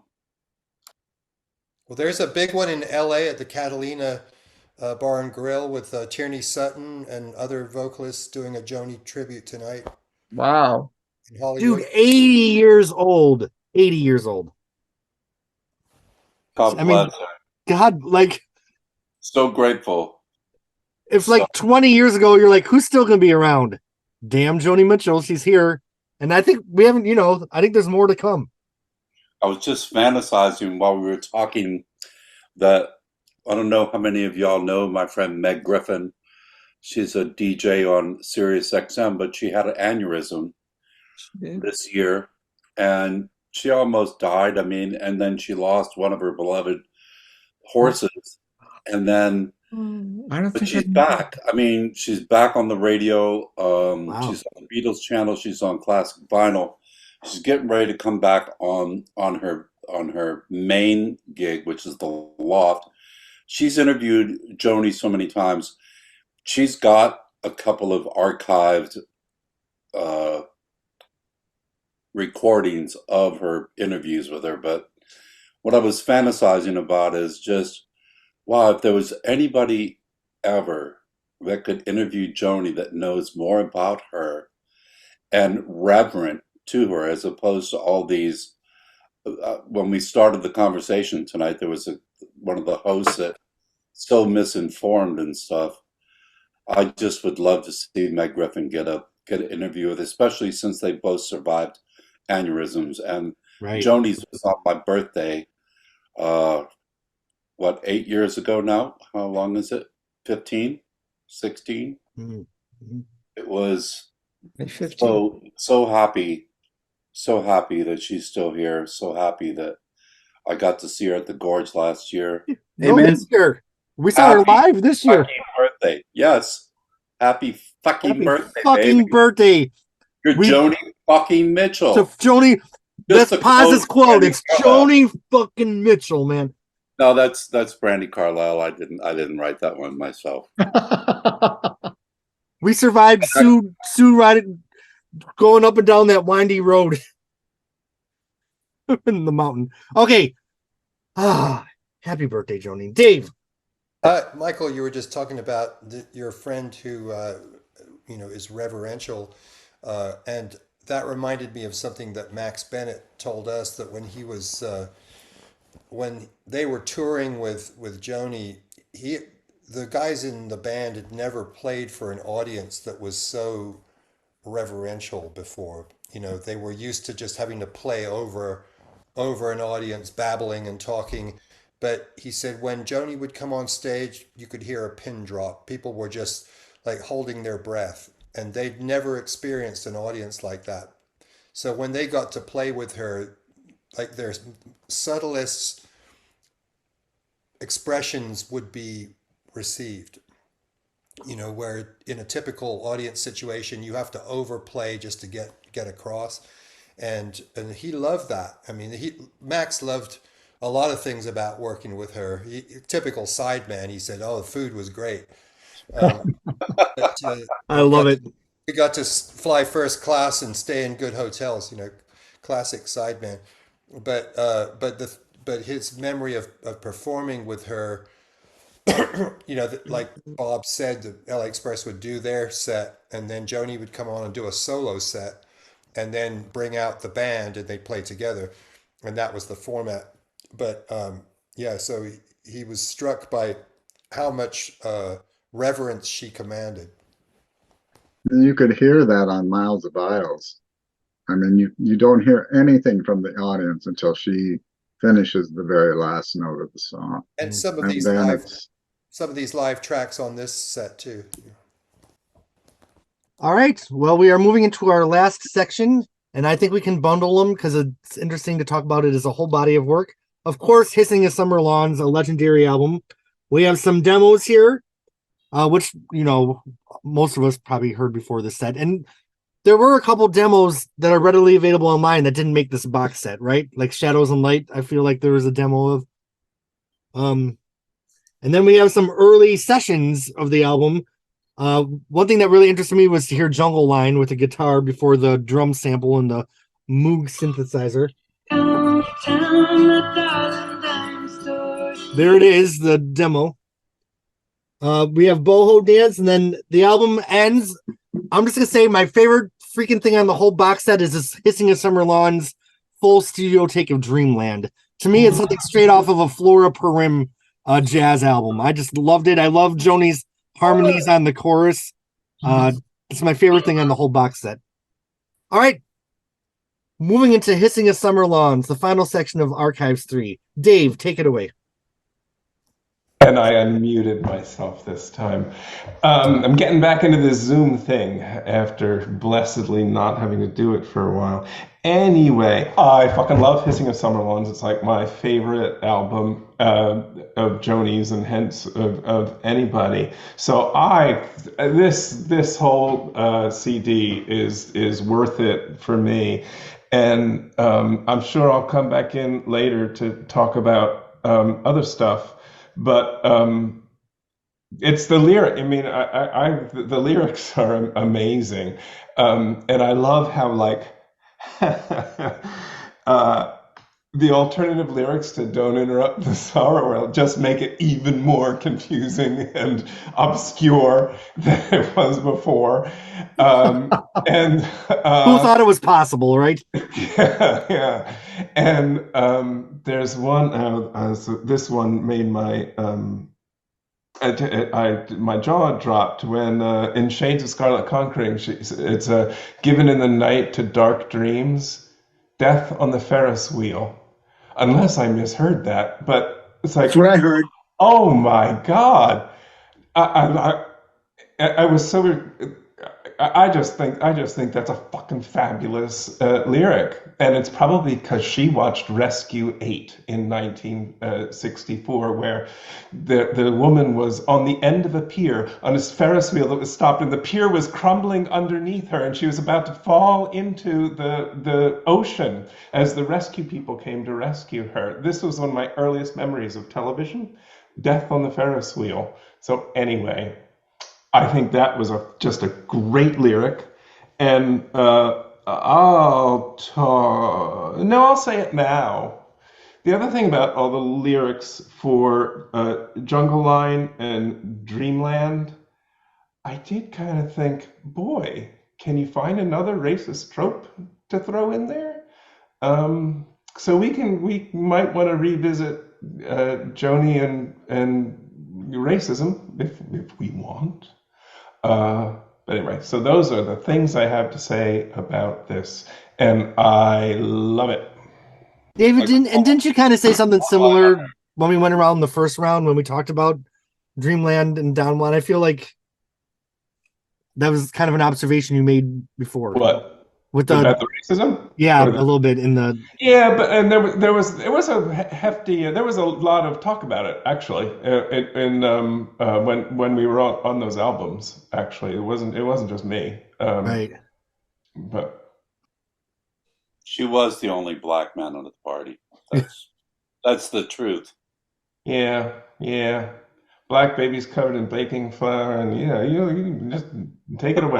The bottom line is she was shining a light on what she saw. In my heart, that's what I hear. She's not a racist by any stretch of the imagination. Ever. Shaka, Herbie, Donald Elias, who shared whatever. Wayne Shorter. I mean, no, that's where I like come down to it. If she's good enough for Chaka and all the people that she's worked with, I'm not calling her a racist. I'm saying that all of those lyrics are chock full of racist tropes. I think it's fair to say that racism was so ingrained in society in 1978 that some things were normalized that now we're looking at many years later. I really don't. I actually, this is why I wasn't sure I wanted to mention this. Except that in these alternative lyrics, there are just even more of these images than there are in the finished product. And I think it's that she just doesn't shy from it. I'm not saying that she's aware of it or how she's using it or anything like that. But it's just these really stereotypical images. Enlightenment is a moving target. I will say, wow, I like that. I will say that when I perform the Jungle Line, I feel like I'm reclaiming it. I feel like it's a song about the white gaze because she's talking about Rousseau painting these jazz musicians, and all of a sudden he's seeing Africa and everything or whatever. And it's weird. And to me, it's a song about the white gaze. I don't know how much she is aware of it being about the white gaze, if she's talking about Rousseau, or if she's seeing what she's using him as an avatar of herself. Yeah. But I don't know. It's definitely a weird song, and when I do it, I feel like I'm kind of underlining. Yeah. And again, I don't know if she's aware of it, but Right. it's poetically beautiful, but it's weird. It's weird. And Dreamland too. It's about colonialism. I mean, of course it is, with Walter Raleigh claiming the beach and all. And as she wraps the sarong around her and jets back reclining. What about Shine? I mean, she always has shined a light on everything that's beautiful and not so beautiful. I just, I don't know. I don't subscribe to the pessimism of that she might have had some other kind of ulterior motive, but I don't think she's doing with malice. I think her intent I think it's just only to shine a light on this is who we are as a people. Holy, my opinion. Sorry. All right, Dave. Anything else? Nope. You're just gonna open that damn can of worms and leave us like that. All right. We can make it broader and say it's what I really like about these sessions is the lyrics and how much I see the lyrics changing from these demos and alternate versions into the finished versions. You can go there. Well, Dave, I'll give a hot take to get the heat off you. I thought Jungle Line was a damn boring guitar song. That's what I thought. Okay. Give me those warrior drums. Okay, Bob, Patrick, Chris, you're the lineup. So we get two different sets of demos to close out this incredible box set. And those of us that have been on the JMDL for a long time remember getting Hissing demos way back when on CD. I think it was maybe the first CD that got traded in the group. But I don't think any of those are these. I mean, I heard that CD a lot, and I think these are all new things. Obviously, table with Ashara, right? When Mary, Well, Catgirl was the one that had it. You're the one that had that demo. Well, Catgirl got it first, and she distributed it to me, and I shared it with a bunch of people. Was that the thing that was called the Seeding of Summer Lawns? Is that the CD that? Well, that's what this guy Don Rowe in St. Louis took the Hissing demos and went to the studio and tried to clean them up. Okay. It was the same songs he took in the studio, but these demos are all different, And for me, the most fascinating are the two "Don't Interrupt the Sorrow," because she's like super hardcore working the lyrics. There's so many differences in the lyrics between what went on the final page and what's here. And it just talks to her process on how she wasn't happy with it. The other ones, not a lot of different lyrics. Dreamland had some different words to it. And again, what fascinates me is with Dreamland and Jungle Line, she's adding music, different musical backgrounds, which she dropped, And I was, matter of fact, this morning, me and Paul were hanging out having coffee, and I'm saying, I wonder what motivated Joni to take Dreamland off of this set, drop all the music, and put it in a whole different setting on Don Juan's Daughter. And I'm looking at it now. Of course, Joni's much smarter than me, but I don't think Dreamland would fit on Hissing. It was too bright. I felt like too major key. Yeah. It would also have undercut Jungle Line by doing so. I think that to have another world kind of music rhythm would probably, I think she would probably say that was too much. Point well taken. But at least you could say when Graceland came out, Paul Simon, I did this first, so fuck off. And then my last comment is, in the Shades of Scarlet Conquering on the second set of demos, I hear so much Laura Nyro on their piano in this tune. It just jumped out at me, slapped me in the face. So maybe just me, I don't know, but that's what I have to say about. I'm sorry. demos. Which song were you just talking about there, Bob? The Shades of Scarlet Conquering in the second set of demos. Cool. There's two sets. Both of them are in 75. The second set has pretty much the same songs, but the Shades of Scarlet Conquering, she's playing. Oh my God, I hear Laura Nyro all over the place, which of course we know was an influence on Joni. Speaking of Graceland, is there anyone here that really enjoys You Can Call Me Al? Okay, moving on. Bob, anything else? Nope. Okay, we have Patrick, and then Dave, then Chris, then Sue. I don't know if other folks agree with me on this, but I never heard like Seeding of Summer Longs or whatever. I never heard any of those demos. So I've always craved, and that's what I really enjoyed about these archives so far. I've always craved to hear those stripped down versions of the more produced records like Court and Spark, Hissing. And so it just fills this hole that I've wanted for so long. And these are all so great, but I really love the differences of, I think Bob had mentioned this, Don't Interrupt the Sorrow. It is so different. All these songs on here, like there's little tweaks and things, but like we've mentioned, like they're usually pretty fully formed, right? But it is so damn different. And like, I don't know, so many lines stick out like that just are so weird. Like, come to bed, money head, let your street clothes fall. Like, what a great little line. Like, so strange. And it reminds me of that amazing line in oh God, I'm gonna butcher it. In Love or Money, vaguely she floats in, lace like a curtain on the wind. She's nebulous and naked. Like anything where she gets just a little sexy, a little woo. Like I love it. It's great, and it's such a great demo. I loved it so much. Patrick, you found your family. Suggest you check in with Bob Mueller on everything that's not available to anybody else. I have a lot of what he has, but he's the center of the universe on Joni stuff, and you need the I know. Annie just quoted a line from Love or Money. I don't think I've ever made it through that song more than like 4 times. And I love Joni Mitchell. All right. I never liked the alliteration, nebulous and naked, but that's just me. Dave.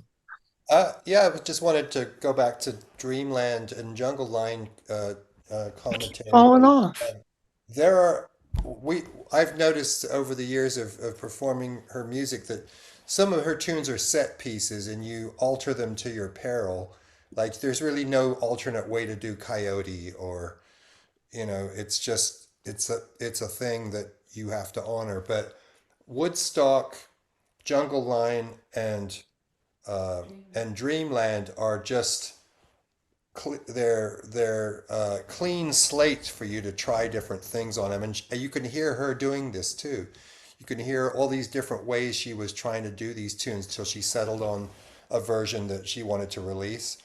I think the chord changes on the guitar part of Jungle Line are fascinating.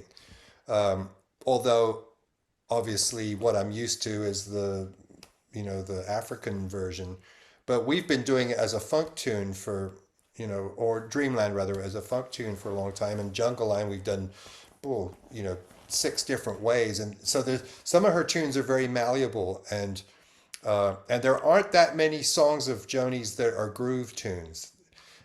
There's a lot of real drifty, gorgeous, ballady things, but aren't, and I don't even include Raised on Robbery because it's such a kind of a pedestrian rock tune. But Dreamland and Jungle Line are 2 tunes that you can definitely get into rhythmically, and so I really appreciate that.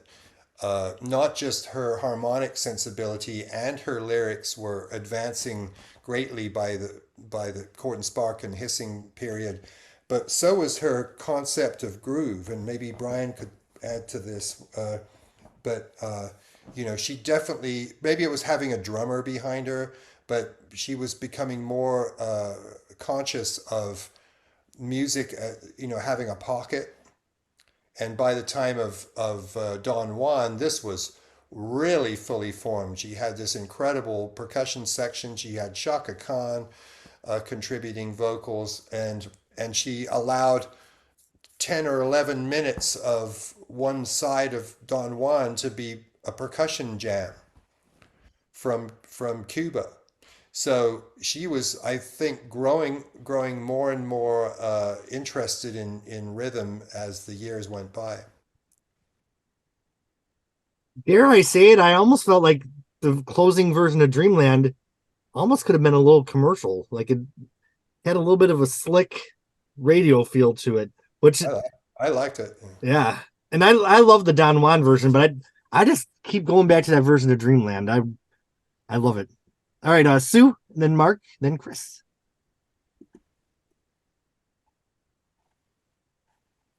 Oh, you're muted, my friend. Grace us with your voice, Sue. Sorry. I always lower my hand thinking I'm muting. Anyway, so when Bob was talking about the bootlegs of the demos, I ate those up, man. They gave me so many clues to what the tunings were and everything, you know? And it was just really wonderful. I mean, I have to be honest and say that I didn't get to this part of the disc today. I listened as long as I could, and then I had to get on. But and there's one other thing I wanted to say, and I just forgot. I'm gonna just pass it. You don't even know how busy I've been for the last 2 weeks, and we know. I'm heartbroken that Joni Mitchell's birthday card is late. Don't worry about it. Don't worry about it. Just rest up for the show. Yeah, just rest up. Have a great I know.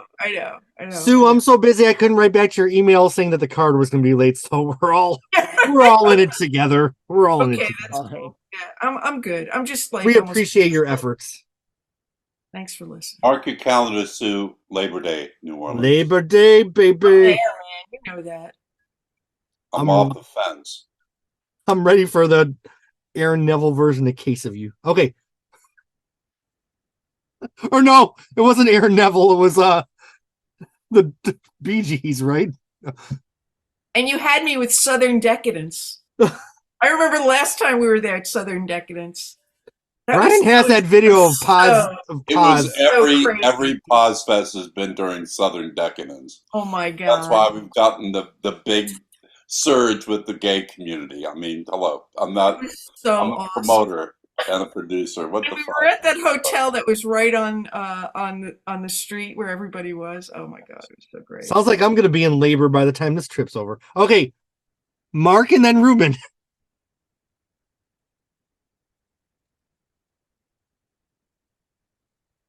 I remember hearing those Hissing of Summer Lawns demos for the first time and just being amazed at how much of the horns and things she was singing on these tapes. She already was hearing some of this stuff in her head before it ever went down with all of these players in the studio. And she's a genius. I mean, what can you say? And the other thing I wanted to say was Dreamland. She let Roger McGuinn record that before she did. And I don't know if the version that's on here is more similar to that. Excuse me. But to me, it doesn't belong on the Hissing of Summer Lawns. But on Don Juan's Reckless Daughter, it's a good landing spot for the 10th World. Good observation. Yeah, I definitely felt like it was too sunny for Hissing. All right, Ruben, and then David, and then Chris. I was just curious. I have a copy of the Hissing of Summer Lawns demos that I bought at a record store, like a bootleg, years and years ago. but it's the same versions that are on the archive set. Are there, Bob, you said you thought they were different from the ones that were traded around the list years ago. Bob's version. Did Yeah, I mean, I listened to these demos, and and they were really all different. For one thing, there was not. I don't think there was a single demo of "Don't Interrupt the Sorrow," because we would have talked about how drastically different the lyrics were on these demos compared to what came out on Hissing. True that. The main point of the conversation, and Michael, correct me if I'm wrong, but the main point of the conversation was the guitars and stuff on Dreamland. That's correct. I remember that the Joni Fest we had up at Big Indian that year. Marion Russell from Vienna came up, and she had learned the guitar parts of Dreamland, and we had a big jam on that song. At breakfast, you were at the breakfast table. It was in actually Topsfield at Ashara's place. You were at breakfast. We were talking about the song. I think you had come up with the demo, and she took that cassette or whatever version she had into the other room, and I swear it was not more than 20 minutes. I think it was less. And she had all the chords from the song, and then she came in and brought the chords in, which is a very simple song, and performed Dreamland right there at Ashara's breakfast table. Yeah. I think we talked about that one. But we did it on stage at Big Indian, and I think Kay Ashley actually played a kazoo solo on that. And while I'm speaking to Kay, I saw her at the Joni tribute on Sunday night, and she's really, really struggling bad. So those of us that know Kay, please send her all the good vibes you have to send to Kay, because she's really hurting. I spoke to her just a couple weeks ago. Okay. She was supposed to come to Rochester, and she canceled. Yeah. Well, I'm gonna pull out that old CD and see if it's the same versions that are on archives or not. It'd be interesting if They're not. They're not. They're definitely not. I know that. Yeah, I was bet on them being not. Dreamland that is just Joni and the guitar. Oh, I realized that because I somewhere heard, I think I downloaded it online years ago, a Philadelphia concert from 1975 where she played Dreamland live with the guitar. I'd heard that one we're talking about. No, I realized that. Demos, I realized that. I think that was the first time I'd heard it with the guitar, though, was in that live performance. Wow.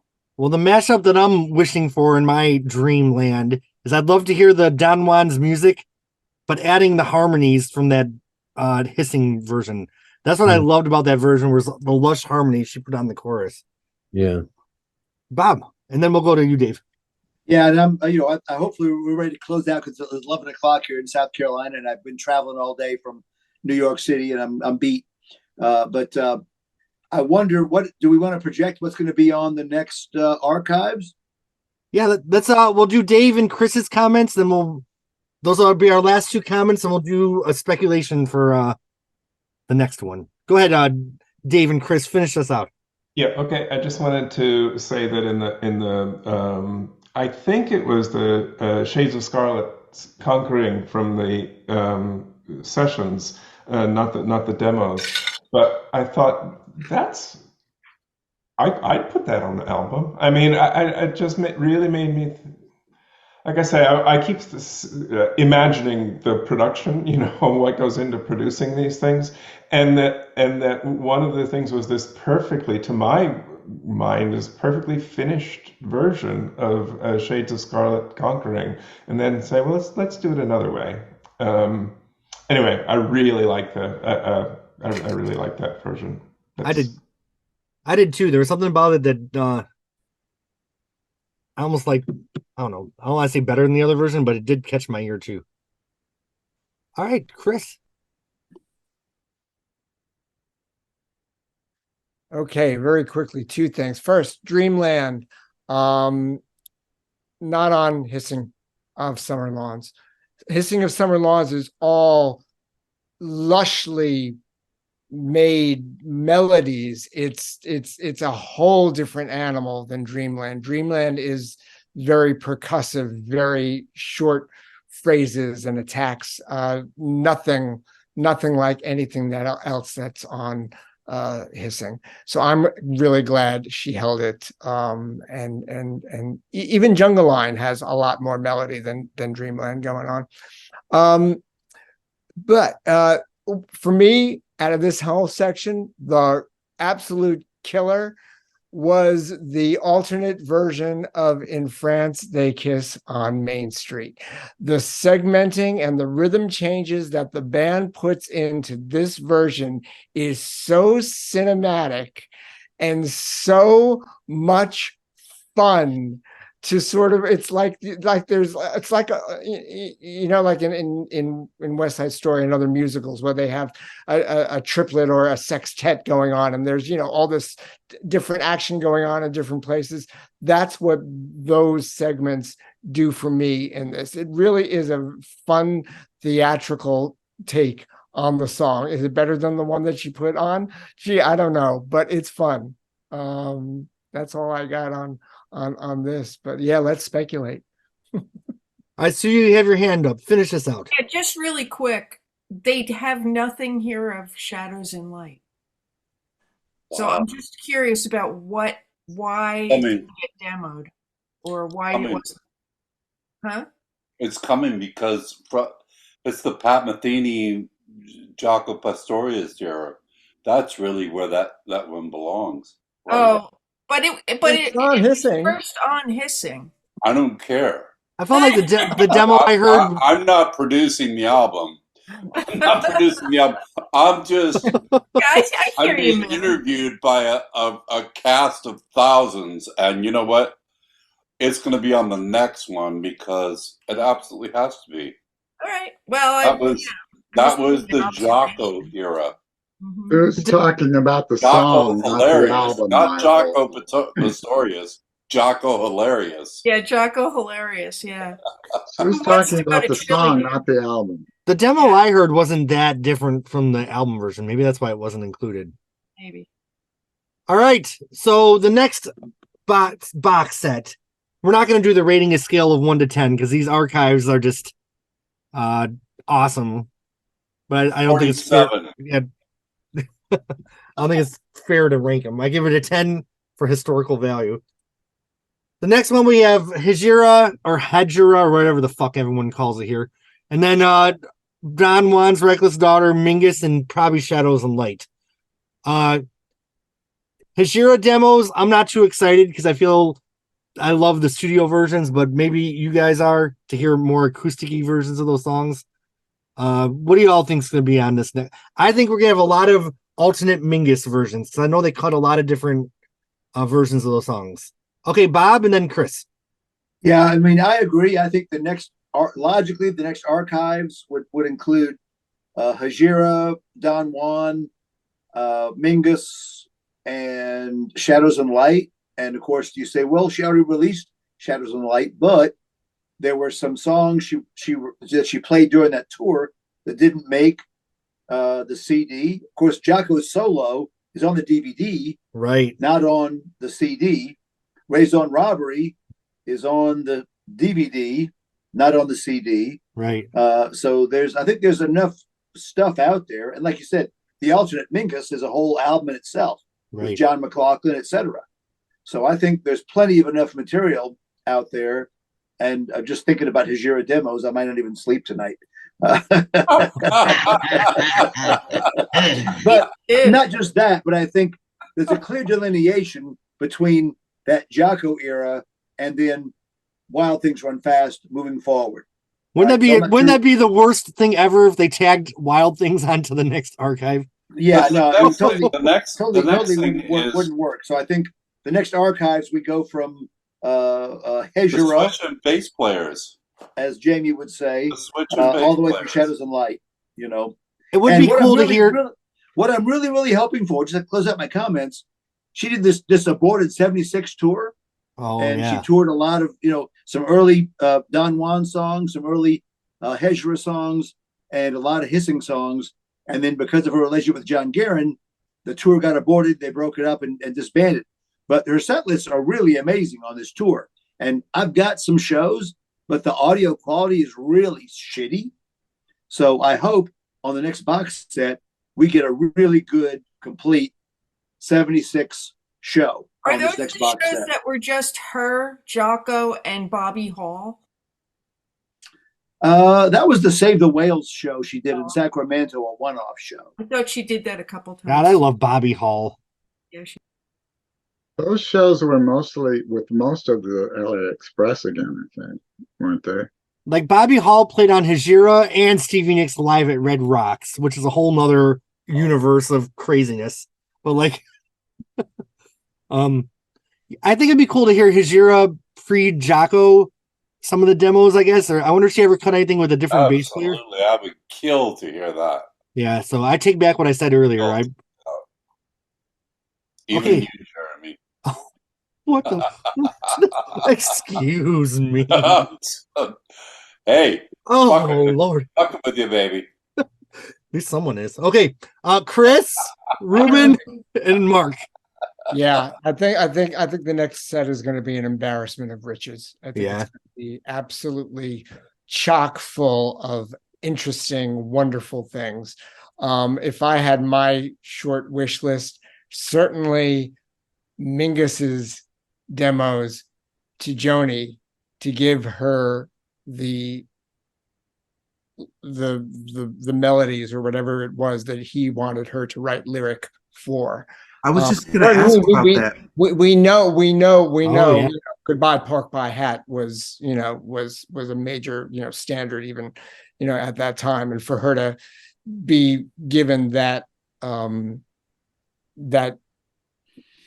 that great opportunity, I think she really felt that it was in fact a very, very important one, and she didn't take it lightly at all. I think we're going to see some amazing things surrounding Mingus. I played Mingus today. I was watching the sunset, and it was just the right vibe, and it just really was a great afternoon.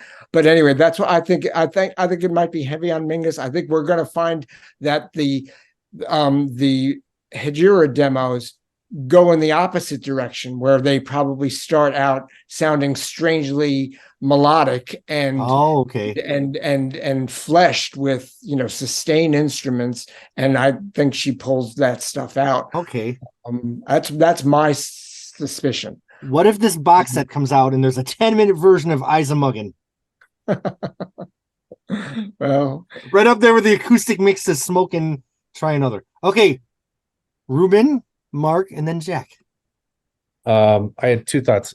I'm so excited for the next volume set, archive set. That's the probably the one I've been looking forward to the most. And I think it's slightly possible that she'll include Wild Things in that set, because in the tour book from the Wild Things Run Fast tour, I got one on eBay a long time ago. She mentions that the songs on Wild Things ended the song cycle that she started with Court and Spark, which seemed strange to me, but in her mind at the time anyway, there was a beginning and an end to this years-long thing that she did that started with Court and Spark and ended with Wild Things. And I think Wild Things lives more with the few albums that came before it than the ones that come after it. I hope you're wrong. No. I kind of hope I'm wrong too. I can see that. That leaves Wild Things stuck in with Dog Eat Dog and Talk Mark, which also doesn't make any sense to me either. I don't know. We'll see. My other thought was, is she going to tinker with the cover of Don Juan's Reckless Daughter, or is she going to be so big brass balled to leave Art Nouveau on the cover? I don't know. Love art. Me too. It's on display in my living room right now. And then she has the headdress on the back cover saying "How." Like, yeah. Jesus. Muslims. Oh. I hang with my black brothers. I'm sorry. I don't care. Brian, am I wrong? Oh. Talk, Brian. Mark, and then Jack. Mark, Jack, and then chicken wings. That's my future. I don't suppose there'd be any point to this, but she recorded Jacko on Hajira after all of the tracks were finished. I mean, there was speculation as to whether or not she took some of Max Bennett's tracks off and put his on there. So I'm wondering, and I think there's only 4 songs that he plays on that record. That's right. I don't know if there's any point in releasing those songs without Jocko on them. But and then my other thought was, and I don't suppose there's any chance that the tapes survive of the 4 different pieces that she recorded as the center of Paprika Plains, right? Paprika Plains. Yes. Oh, yeah. Thank you. Because she did, like, I think there were 4, I think she said 15 to 20 minute improvisations that she and Henry Louis recorded of her just playing the piano. Chris, you better hope they don't exist, because if they are there and they are as clean as I suspect they might be, I really will. You're going to have to intervene. All of them. You're going to have to intervene. I'm warning you. There goes the podcast. Well, let's have all of them. I love it. But they spliced different pieces of those things together, which just blows my mind. See, the piano suite from Core and Spark where they're just practicing for Paprika Plains. I just want slice and dice. Say that I have done that myself, where I took a piano player's solo for one of the guy's songs I was doing and asked him to do Dr. John, or Mac Rabenak, as we all know him at home, to play a solo on this track. And he just never nailed one on the same track. So we took pieces of each one of them and made a solo. It's the way it goes in the studio. That's how it goes. Wayne Shorter worked the same way with Joni. When and he would lay down his things, and he had at some point he even had a verb for it. He would say go edit, but he wouldn't say edit. He used another phrase, sculpt. I think he said go sculpt. I can't wait to hear Wayne Shorter's alternate takes on Lead Balloon on the next archives. Jack.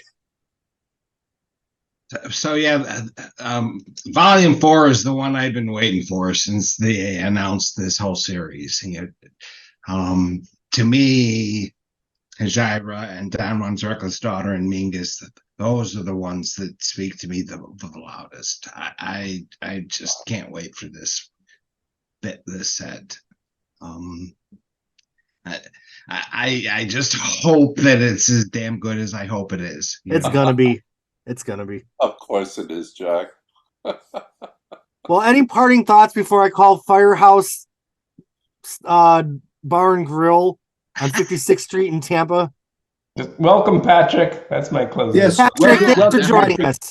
Happy you found second your home, my birthday, brother. Joni Mitchell. 80 years old. 80 years Awesome old. all.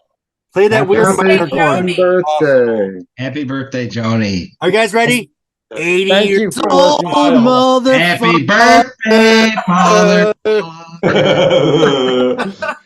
Happy birthday. He's 53. No, he's 56. How old are you, Charles? Happy motherfucking there. 83.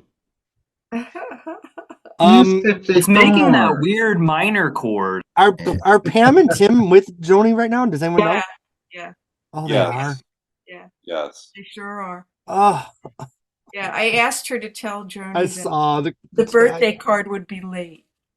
Well, Joni, we love you. We are there for everything you do forever. We will meet again for a little laid back podcast to end the year, because we had a really big year together. So let's end the year together, because I just love y'all. I think Patrick, you're fucking stuck with us now, so there's that. We love you, Jeremy. Yeah. Paz, we will talk soon.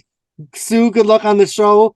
Brian, thanks for being as talkative as usual. I suck. You do not suck. Stop that shit. Careful. what the thing I really want leaked. This is my wish list, and my birthday's coming up. I want Paz's Barry Gibb version of A Case of You video that I know Brian has. He will not share with He has it. He has it. I can drink a case of you. I'll call it up right now, Jack. And there I was on the couch under the Sopranos poster, almost sleeping, and then I'll accompany you on ukulele. That'll be... Okay. All right. Thank you to the Patreon subscribers. Thank you to the YouTube. Thanks to my Joni Mitchell family here, and most of all, thanks to Brandy Carlisle for bringing Joni back out. Brandy. Thank you, Brandy. Thank you, Brandy, and thank you, Joni Mitchell, for Joni, we love you. giving us hours and hours to talk about. We love you, and I will see you all in December. Bye. Bye, everybody. Thanks for having me. Bye, everybody. This was so fun. Bye. Goodbye.